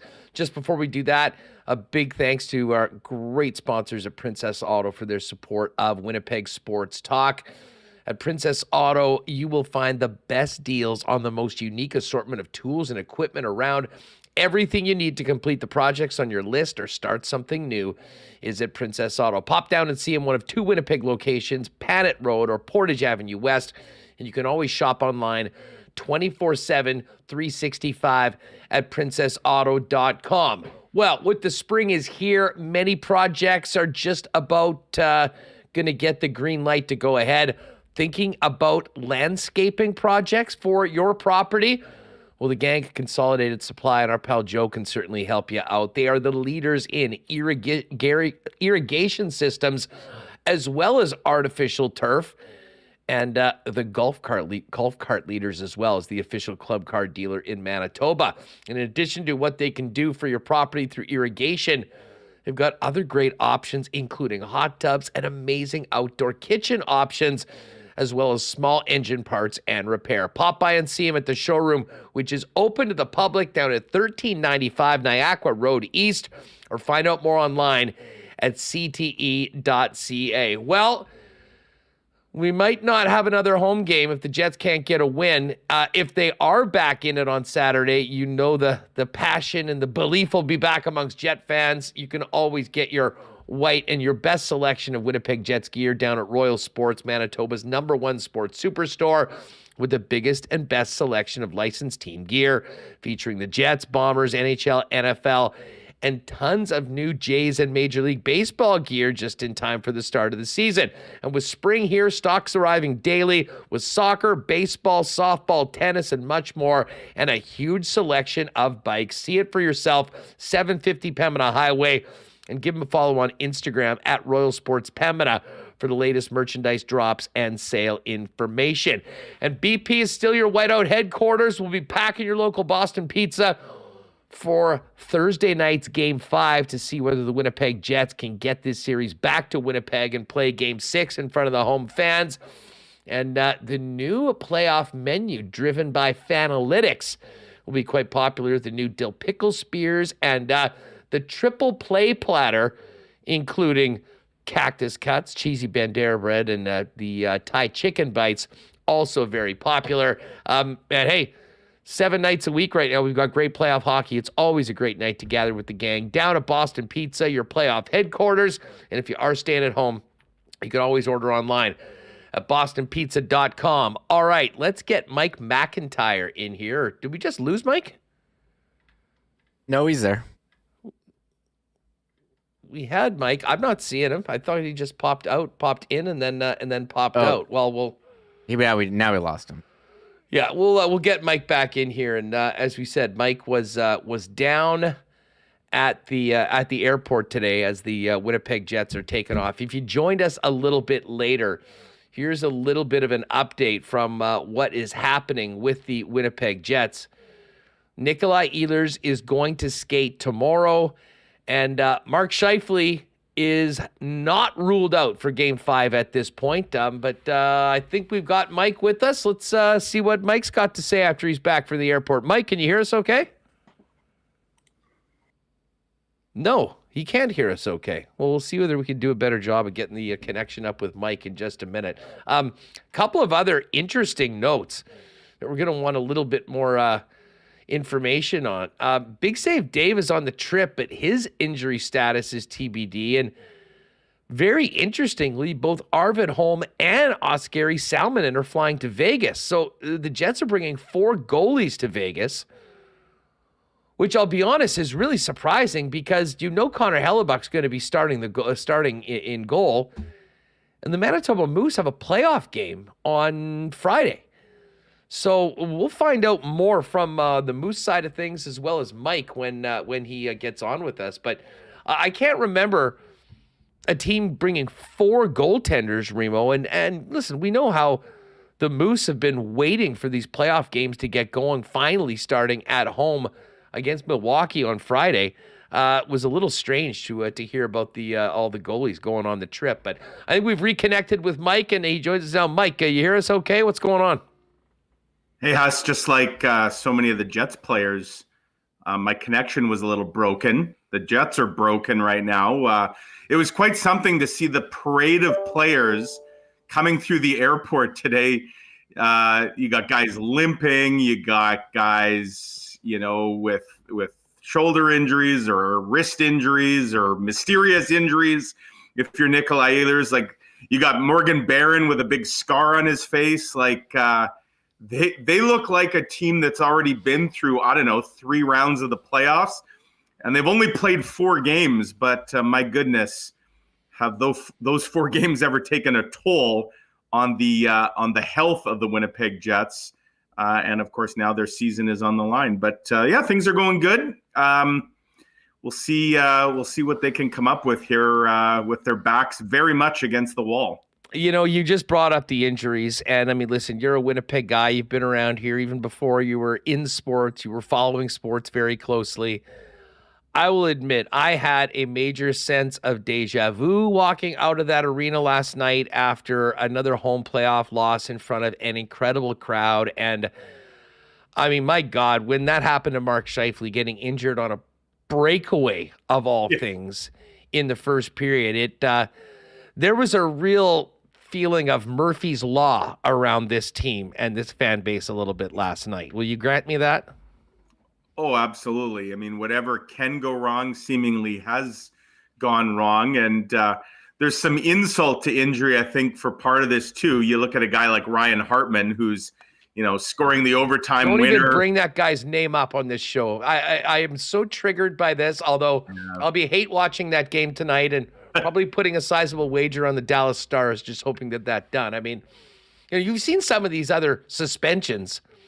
It is so egregious that was tagged the way that it was with one regular season game. And, to see what that's done to the Winnipeg Jets and the loss of Nikolai Ehlers, which is now compounded by Morrissey and then Scheifele last night. The hockey gods have not been smiling on the Winnipeg Jets. And, but as I said, Hartman shouldn't have even been playing. And that's a major bone to pick by a lot of people around here.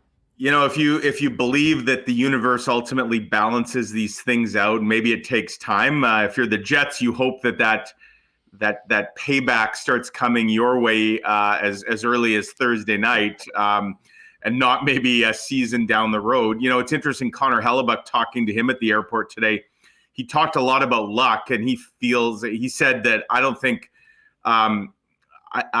think they've hit one post on me. But he said, we've hit a bunch of posts, and none bigger, Huss, than Pierre-Luc Dubois hitting the post in overtime on Saturday night, which, could have swung that series. If that goes in, the Jets are up 2-1, and we already are talking about, a guaranteed game 6 back on home ice. So certainly, you look at Vegas, like, they're very healthy, right? They've come through these first 4 games unscathed, and the Jets are, they've literally left some blood and some sweat, and I suspect some tears from fans anyways, over the way things have gone here over the last week. Life can move pretty quickly. I guess if you're looking for some good news, some sense of optimism, Huss, I'll say this: Nikolai Ehlers remains day to day. He hasn't been ruled out for Thursday. Do I expect he's going to be in the lineup Thursday? At this point, Huss, I feel like if he could play, he already would have played.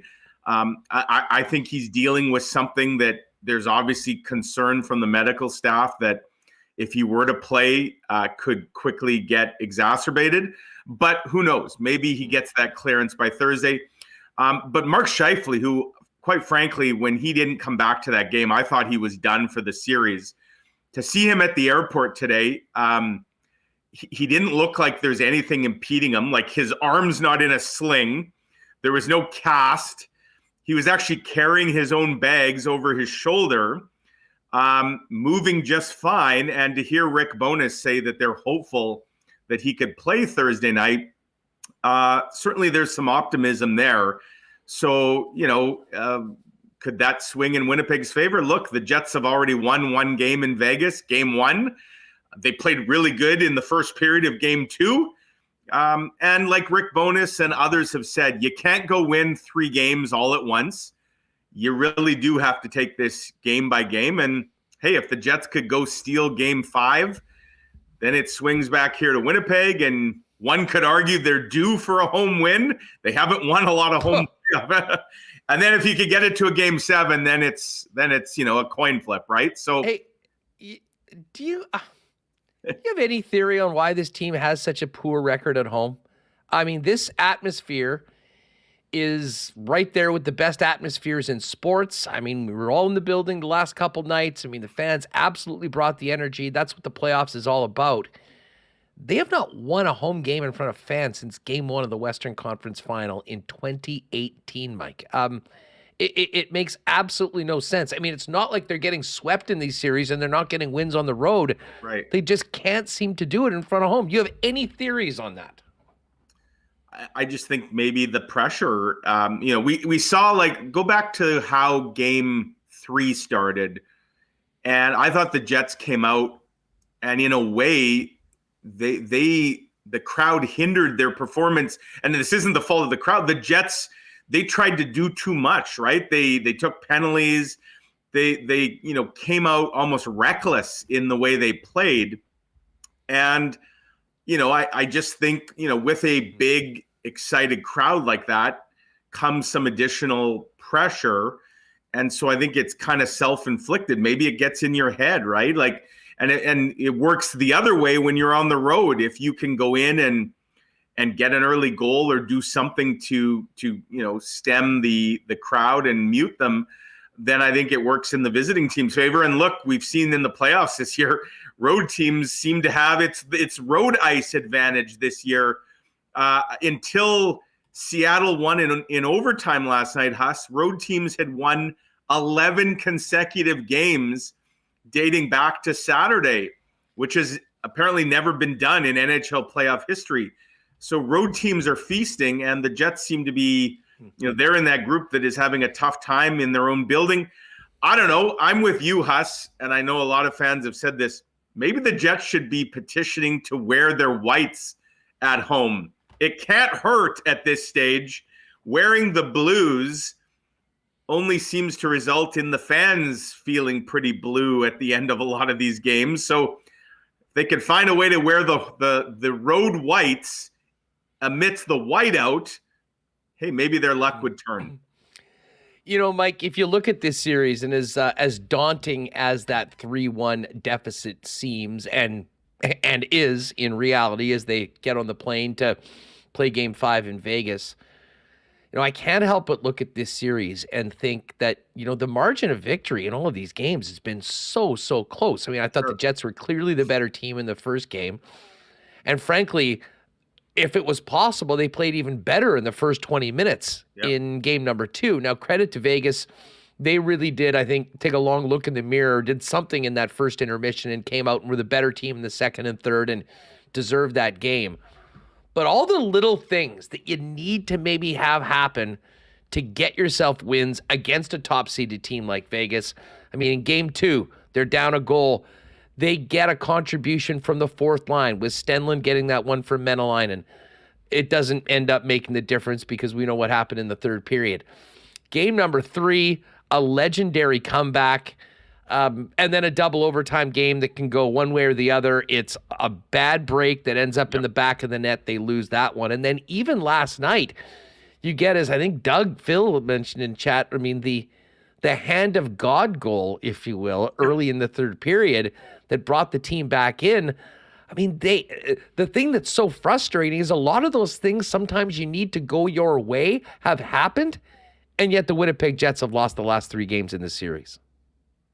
Right, and it doesn't help, of course, that they're missing, what would certainly be one of your top 2 lines if you were to put Scheifele, Ehlers, Perfetti, and your all-star defenseman, right? Like the as I wrote today, the try is certainly there. You can't question the effort of the Jets, and last night was a classic example. I thought they played their tails off. You had a guy like Blake Wheeler who looked like he had turned the clock back, absolutely flying out there, and he wasn't alone. I mean, the effort was terrific. Unfortunately, the talent level has been severely diluted here, and so the execution is off. And it just seems like anytime Vegas gets a chance, and look at, their second and third goal last night, right? Like they're getting bounces off skates and a tip by Barbashev on the third goal. We haven't seen the Jets score a whole lot of those kind of goals, those greasy ones, if you will. Certainly the second goal by Winnipeg, the Dubois goal, that was very greasy. But Vegas just seems to be making the most of their chances where Winnipeg is not. And, part of that is Vegas is just the deeper team right now. They got healthy right before the playoffs started and have stayed healthy. The Jets, unfortunately, are going the other way. And so what already was a pretty slim margin of error, I think, has got even more slim for the Jets. But you're right. There's a lot of things that you would say if you've gone into this series. If you had said Adam Lowry would have 4 goals through 3 games, you might be saying, so they won all 3 games, right? If they got 4 goals from Lowry, not quite. And so, they're just they're not far off, that's for sure. But again, in playoffs especially, it's usually a 1 or 2 goal margin. And right now the Jets are on the wrong side of it. Yeah, and I mean, there's been the injuries that we've talked about. I mean, the fact that Scheifele got taken out on a breakaway last night. Yeah. I mean, and that could have been a play that completely changed everything about that game. I mean, a beautiful pass by Wheeler early in the first period. I mean, they did end up getting that first goal, but by the time that goal went in, everyone in the building knew that Scheifele was out. You're starting to see Wheeler run with Steny and Nemetsnikov. I mean, which really shows just how undermanned the Winnipeg Jets were. And it seemed like, well, it was great to get a start, but you knew it was going to be a white-knuckle ride the rest of the way. You just wonder, and I mean, I guess there's so many what-ifs when we come to play a hockey. What if this happened? But, I mean, if Mark Scheifele is able to bury that, right, and it's 1-0, and he doesn't go into the boards and gets hurt, I mean, we're probably having a very different conversation today, at least about how the game went. But, I mean, to me, really, that entire game, as you mentioned, I mean, absolutely no question about the effort and the will of the team to try to continue out shift after shift. I mean, they worked hard. They just didn't get a lot done. And listen, if you're without Scheifele and you're without Morrissey, you need your best players to step up. Blake Wheeler really did step up, but I have to admit I was left wanting a bit more from the top line last night. And, Pierre-Luc Dubois, for as brilliant and powerful he can look at times, he's not the most consistent player, and I don't think he had one of his better games. And I'm not sure whether this is something that, is the style of player or the style of player, but when you get a team like the Vegas Golden Knights that does such a good job at keeping things to the perimeter, they didn't mind Kyle Connor having the puck. They just knew that his ass was going to be about 2 feet from the boards most of that time. Agreed. And, so I thought Connor they needed more from Kyle Connor last night, no doubt about it. And Pierre-Luc Dubois. And you know what? They need Pierre-Luc Dubois. Like I talked about the Jets almost playing reckless at times in front of the home crowd, that they get almost too wired. Pierre-Luc Dubois would be at the top of that list. Like he's taken 3 reckless penalties in the last 2 games, all on home ice. The two, okay, I won't say that first penalty on Saturday was reckless. In fact, it might have actually been a good penalty. Because Mark Stone might have scored with a couple seconds left in regulation if Dubois doesn't haul him down. But the penalty he took in double overtime, and then the sort of knee on knee or leg on leg last night on Eichel, like you can't be doing that. And, Dubois does so many good things for the team when he's on, including drawing penalties. But unfortunately, we've seen Dubois go a little too far the other way in this series. And again, when you're missing some key guys, fair or not, the onus now, the burden gets even bigger on your remaining stars. And, on a night like last night, take the Howden empty netter away, it was a 1-goal game. If the Jets could have got something, out of a Connor or a Dubois, it may have been a very different outcome. And unfortunately, both those guys, I thought, had pretty quiet nights on a night that the team needed more. Yeah, no doubt about it. The other thing that hasn't happened is Connor Hellebuyck hasn't stolen a game. And we were just talking with Trevor Kidd. I mean, listen, I don't think he's played poorly by any stretch of the imagination. But when you're trying to upset a top-seeded team, sometimes you need more. And, I mean, there's no one that can be more of a difference maker than Hellebuyck. And it hasn't gone that way. You spoke to him today. Well, maybe just thoughts on his series so far, and then what Connor had to say before the team left to Vegas. Yeah, I agree, Huss. I mean, you can't pin any of the 3 losses on him at all. But, the Jets are the 8th seed. Vegas is the 1 seed. The Jets are banged up. Vegas is healthy. This is a series that cries out for your Vezina trophy winning goalie to steal you a game or 2. And as you say, that has not happened. Now, again, if you're a glass half full looking for positive kind of person, maybe it happens Thursday. That would be a great time for Connor Hellebuyck to come up with a Hellebuckian type performance. Granted, you'd like to think the Jets won't throw him to the wolves the way they often do in games that he's stolen for them. But I think coming into this series, we looked at the goalie matchup, Hellebuck versus Brossoit and all the hype. Laurent Brossoit has more than held his own.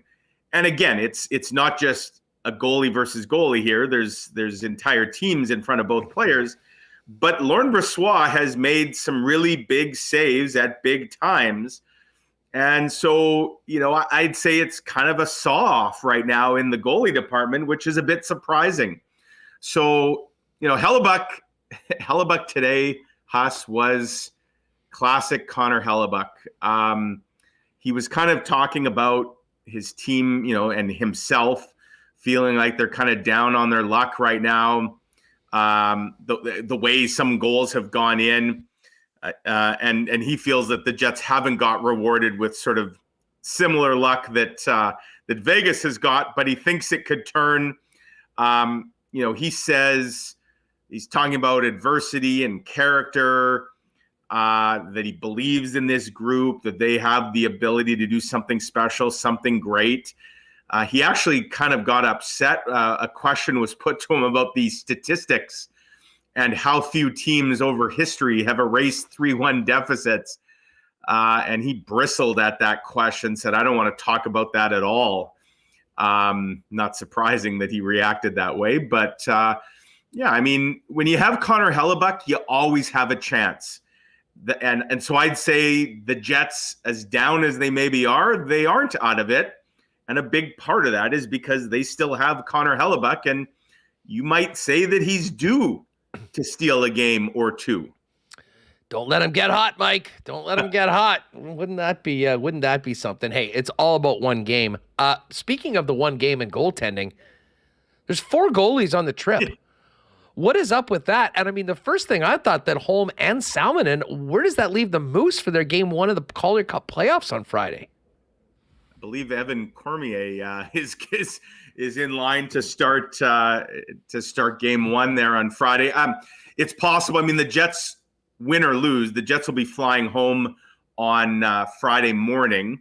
I believe they'll touch down early Friday afternoon. So it's possible, Huss, regardless whether they win or lose, they could reassign Salmonen or Holm or both guys maybe for the purpose of the game. So I wouldn't totally rule those guys out for that night. But yeah, it's interesting. I saw David Riddick at the airport today. He does have an injury that prevented him from dressing yesterday. And Rick Bowness didn't totally sound optimistic that he'd be ready to dress as the backup for Thursday. So the reason they have both Moose goalies on their roster right now is all teams are carrying basically a professional e-bug right now.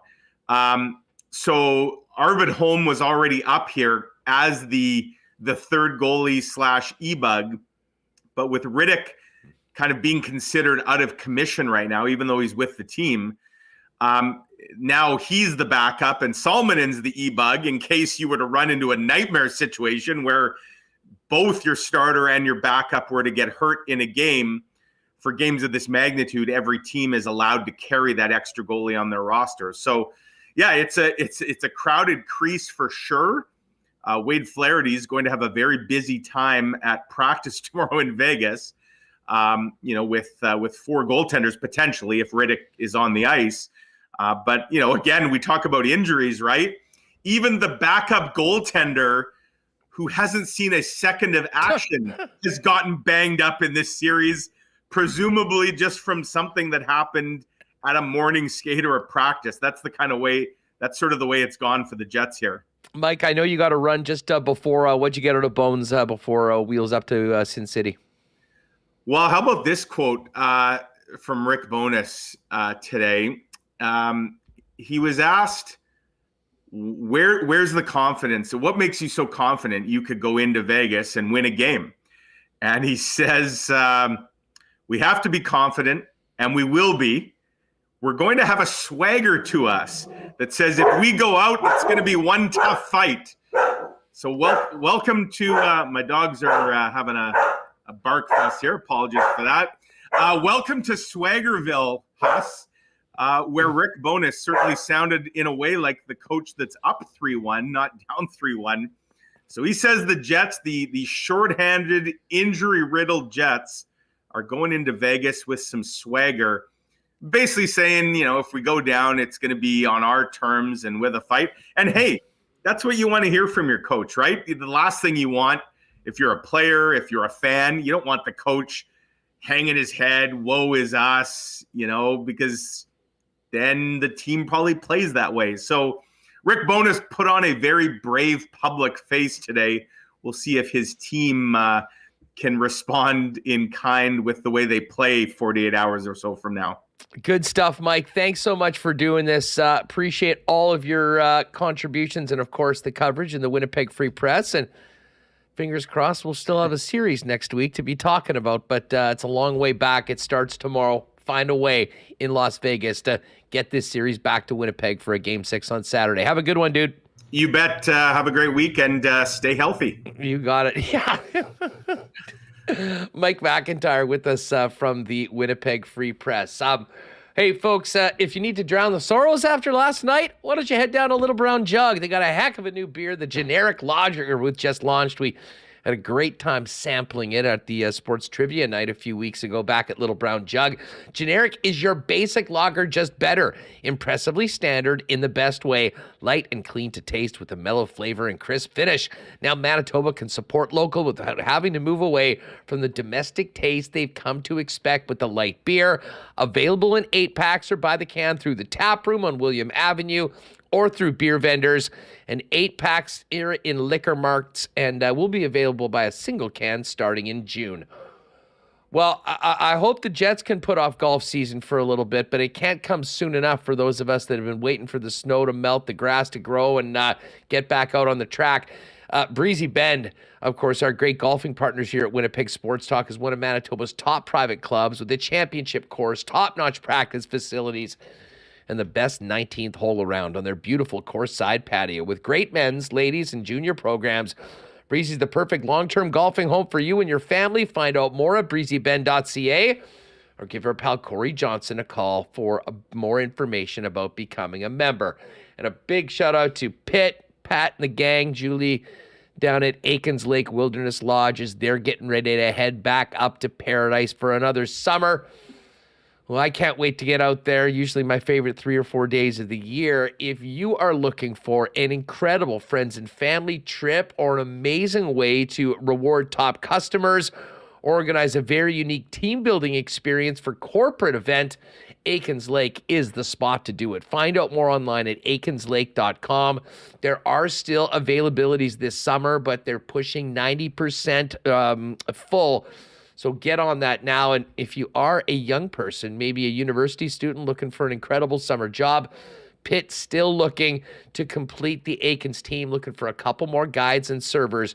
You can send an email and your resume in to pitt@aikenslake.com. All right, let's we will do the Coolbet lines, and Remo and I'll talk a little bit more about the other games in and around the Stanley Cup playoffs, both last night and tonight, as well as the big ice win setting up the conference for the third round coming up on Friday. But here's a little bit more from Bones. As Mike just mentioned, he was at the airport to talk to Rick Bowness, and Bones began his brief media availability before getting on the plane with an injury update.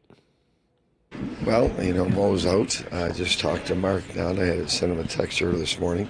He is feeling better than he did last night. So he is definitely on the day-to-day, and we put him in the let's put him in the hopeful category for Thursday. Nick will skate with the team tomorrow, and we'll see where he is. All right, so Nick's going to skate tomorrow. See where he is. He's still day-to-day, and now add Scheifele to the day-to-day. But I guess that's better than what I think a lot of people assumed. He probably was going to be out for a little bit, not ruled out for tomorrow. As we talked about with Mike, 4 goalies on the trip, which is very unusual. Mike sort of explained what the situation was, but here's how Bones described bringing 4 tenders down to Vegas. And I see David is accompanying you guys as well, so he's feeling better. We'll find out tomorrow if he's able to put a skating on. He's got a lower body thing going on. And we'll see. We won't have an answer to that till tomorrow. You're bringing Holm and Solomon in with you guys here? Okay. Yeah. You just never know. Right. You just never know from Bones. With a smile on his face, putting on a brave face right now. I think we all know it's 37 or bust for the Winnipeg Jets, so we can talk about backups all we want and who's going on the trip. Connor Hellebuck's going to be the guy that will make or break Game 5 for the Winnipeg Jets. Will be the guy getting the start and nod. Rick Bowness was also asked about, the message to the team getting on the plane, knowing that their backs are against the wall facing elimination. We're not going to go into that game hoping to win and sit back and hope things go our way. That's not how we play. If we're going to go out, we're going to be one tough out. We're going out there game Thursday night to play very aggressive like we can. They're an excellent hockey club. That's why they finished first in the conference, and we know that. But we're going to go after. We played a very aggressive game there in game 1. When we've played well against them, we've been aggressive. When we put ourselves in trouble, we got a little bit on our heels a bit. So we're going to try to avoid playing on our heels and play as aggressive as we can, as intelligently as we can. All right, so a little bit more from Rick Bowness and one more from Bones. And this is, a similar statement to what he had to say after the game, that, he feels like his team is right in this, with very similar opportunities and chances. It's just that Vegas has done a little bit better on capitalizing on them. They're capitalizing on it. We're not giving them a ton of chances, but they're capitalizing on theirs. The chances are pretty much even, maybe a little bit in their favor, but nothing significant. We just have to figure out a way to capitalize on our chances. If you look at their 2 goals, their second and third goal, one off a skate, one off a tip, those are the goals we need to find a way to score. You're not going to score a lot of pretty goals against them like they don't against us. And so it's finding a way to get greasy goals and keep doing what we can do, and put pucks down by the net, make plays, and when they're certainly there, but find a way to get some of those ugly goals they got last night. Yeah, time to release the grease for the Winnipeg Jets, getting to Vegas and somehow finding a way to get this series back to Winnipeg. I've always got time for a couple quotes from Connor Hellebuck. As Mike mentioned, Helly did speak today before getting on the plane to Vegas. Here's Hellebuck on the injuries his team has suffered and the challenge of getting back to Sin City for Game 5. Yeah, we haven't had great luck so far, so we've been playing pretty good, though, despite all our adversity. So I think now we just got to make sure our heads are right, and we're in for the grind. We're not out yet, and pretty sure the LA Kings were in a very similar scenario as us, so there's hope. And does it help knowing you guys have already won a game in their building, Game 1, and not that long ago, in fact? Yeah, at this point, you just take it one game at a time. We just need 1. We don't need 3, we need 1. And we'll go from there. I like our team. I like the way we've been playing. A bounce here, a bounce there, and things are going to go well. All right, the always positive Connor Hellebuck speaking to the assembled media before getting on the plane to Las Vegas. One more clip from Helly, who talked about the defensemen stepping up and playing the way they did without Josh Morrissey in the lineup. Yeah, they've been great. They've been blocking shots and paying the price, and they've been connected. And I think that's really what you look for, especially this time of year. Anyone that can go in and out of the lineup and not miss a beat, that's huge. That says a lot of how hard those guys work. When you analyze the goals that have been scored, or I don't know how much analyzing you even do on it, has there been a common theme to them, or has it been pretty much everyone's unique in itself? Well, I've been getting pretty unlucky, I'll say that. Some tips, some good tips, some just random tips, some bounces off our own guys, some screens, some just random bounces off me. So I don't think I've gotten a post hit against me yet, so that'd be nice to get. Kind of looking at the other end, I believe we've hit about 8 to 10 posts. So you got to imagine it's going to switch, and when it does, things are going to go really well for me. All right, so there's some vintage Helly before getting on the plane to Vegas. He's going to be, to me, the central figure ream in this game on Thursday night. We'll see whether Mark Scheifele can go. It would be phenomenal if all of a sudden we could see Nico Ehlers get a chance to play in this playoff series. But as we've said before, even before the series started, Hellebuyck was going to need to be the real difference in a game or two. I'm not sure that that's happened so far. No better time than the present to do exactly that. And, I was talking with some dudes after the game, and, I likened this series and just sort of the feeling of, losing those 2 home games and being down 3-1, heading on the road to that final Jets 1.0 series against the Detroit Red Wings in 1996. And if you recall, everyone had left the Jets for dead when they went to play the top-seeded Wings on the road in Game 5. And that was the game that Nikolai Habibulin stood on his head with 51 saves to stay the execution for a couple days and get the series back to Winnipeg for a Game 6, which they unfortunately lost. A game-saving, hopefully it won't take 51 saves, but that sort of a goaltending performance would certainly be a welcome addition to the Winnipeg Jets storyline for this series. We're coming into the series, we thought there would be the Connor Hellebuyck game where he, stole a series, and you look at his playoff numbers compared to his regular season numbers, and it's not close. Regular season, .920 save percentage. In this series, .895. Regular season, 2.49 goals against. In this series, 3.21. So I don't think, he's been horrible or lost them, but he just hasn't been at the level that we had seen leading up. And I know there's been conversation in our chat, and I saw Ken talking about yesterday, if he's been overworked from the end of the season. I mean, they had a week off before the playoffs. They had a lot of days off, so I'm not sure if I buy that. But when you see plays like, the Jack Eichel goal in Game 3 where he slides across and doesn't get enough of the puck, he gets there but doesn't get enough of the puck. It's just stuff like that you don't normally see from him. And again, I'm not a goalie expert by any means, but I think we can all agree we're not seeing, he at times yesterday, he looked excellent in that second period, but eventually a couple got by and there's too many for the Jets to overcome. Yeah, I'm not buying that one personally. I think Hellebuyck's a workhorse. I think he's able to handle the load. And listen, this is hockey against a good team, and a couple of got by him. I mean, not really bad goals by any stretch of the imagination, but ones that sometimes you need your guy to step up and make when the odds are stacked the way they are against this club with everything that's happened around it and during the series with the injuries that have happened. So all systems go for Game 5 on Thursday. We'll certainly have more on Game 5 and the latest on Jets practice tomorrow and the status of Nikolai Ehlers and Mark Scheifele to potentially play in an elimination situation coming up on Thursday night. Interesting comment in the chat from our guy T. Conapoli. On a bright note, have to like Sandberg's response last night. And, Logan Stanley, played like 8 minutes or so. Logan Stanley played 9 minutes. Dylan Sandberg played 13.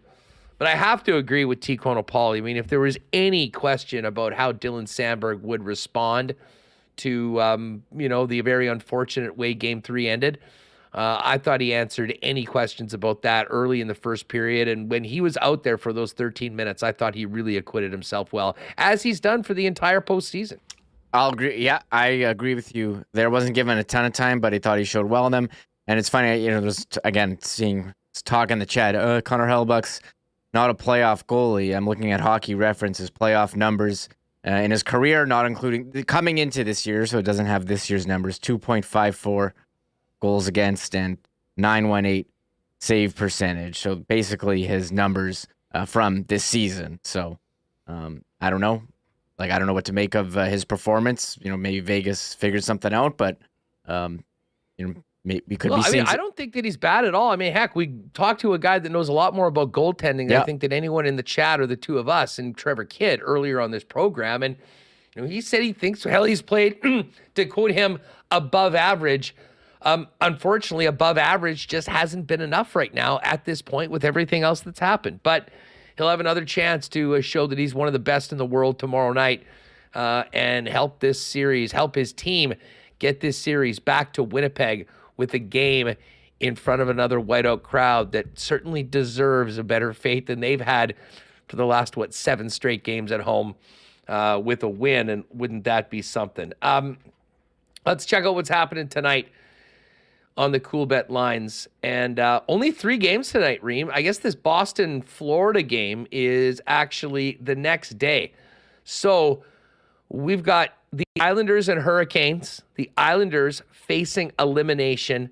Canes looking to send the Islanders to the golf course tonight. Canes minus 159 faves. Islanders plus 135. The Wild and the Stars going at it in Dallas after Dallas had that big win in Minnesota to tie the series at 2. Minnesota plus 120 underdog. Dallas minus 141. And then the late game, the LA Kings and the Edmonton Oilers. Edmonton feeling pretty good by avoiding the 3-1 deficit with that big comeback win in game number 4 in overtime, courtesy of Zach Hyman. Oilers a big favorite, minus 221. Kings plus 185. I think it's maybe overvaluing just how great the Oilers are, led by that top-end talent. But I'll say this, Reem, this series has been so close, and it could easily be 3-1 Kings. This team is not getting a lot of respect, at least on the lines, when you look at how those are shaping up for tonight. Yes, I would agree. I thought this was a tough series for Edmonton coming in. You look at the series, 3 of the games have gone to overtime. So you would think that these teams are neck and neck. And if you do want to throw a wager down, it does look like the Kings, maybe some value on the road dog. It's not just the Jets that can't win at home. Road teams winning a lot in this year's playoffs. So yeah, well, Jersey getting it done last night. The road teams won all 4 of those games so far, and that series is 2-2. And speaking of road teams, and I know this is going to drive some people nuts, but I went into the building when it was 4-1 Tampa in the third period. I could not believe when they flashed on the screen that Toronto Tampa game was going to overtime. And you know what? Love them or hate them. Good for the Leafs. Those are 2 incredible comeback wins in Tampa against an amazing team with as good of a playoff resume as any in the National Hockey League. And the Leafs are up 3-1. I'm sure they can taste it, but this could also set up an incredible comeback by Tampa, which would just be another chapter in the playoff misery of the Buds. That rink will be rocking, though, for game number 5 after 3 straight wins in this series after that miserable start on home ice.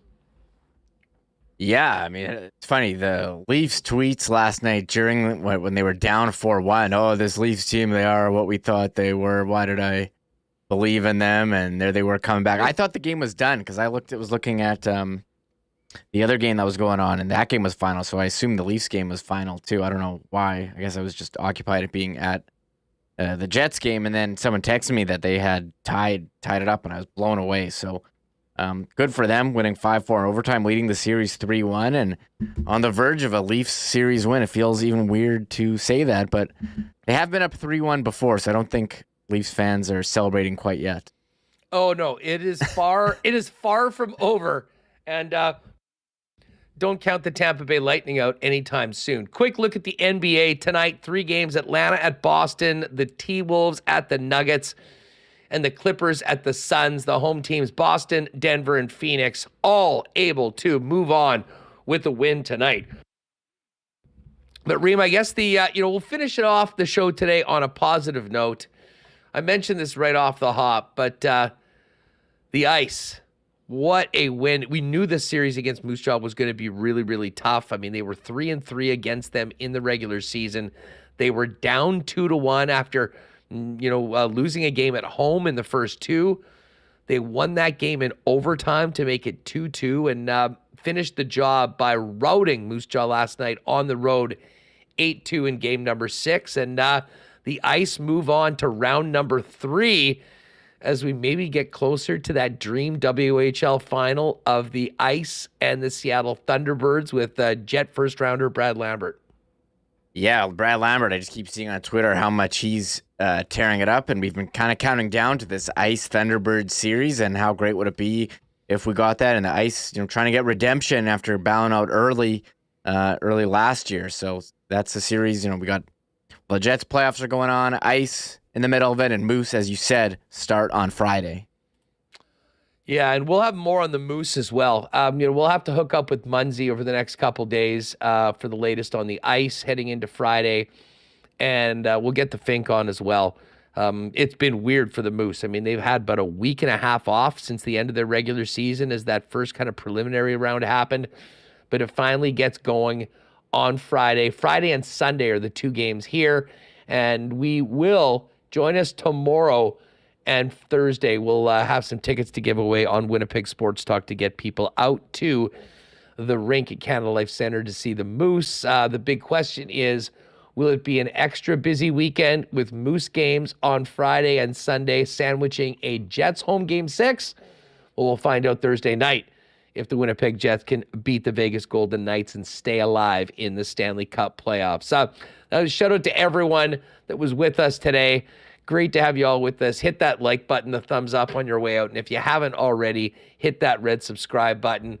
We will be back tomorrow with the latest on the Jets coming out of practice in Las Vegas, Nikolai Ehlers' status, Mark Scheifele's status, hopefully get some clarity on it, as well as the rest of the action around the Stanley Cup playoffs, and a look ahead to playoff action for the Winnipeg Ice and the Manitoba Moose. Big thanks to Trevor Kidd for joining us today, and of course Mike McIntyre and all of you for hanging around with us on Winnipeg Sports Talk. Tell a friend about WST if you can. Keep the faith, everybody. We got a couple days to get over this one, and get ready for Game 5 Thursday night in Vegas. We'll break it down and talk all about it tomorrow, 1 p.m. Central, live on YouTube and in your podcast feed a little later on. Search Winnipeg Sports Talk wherever you get your favorite pods if you haven't subscribed to the audio version. From Michael Remis, I'm Andrew Paterson. Have a great night. We'll see you tomorrow on WST. Oh, my God! Oh! Shut it down! Let's go home!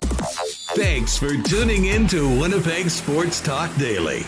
Make sure to subscribe on YouTube and your favorite podcast feed at winnipegsportstalk.com.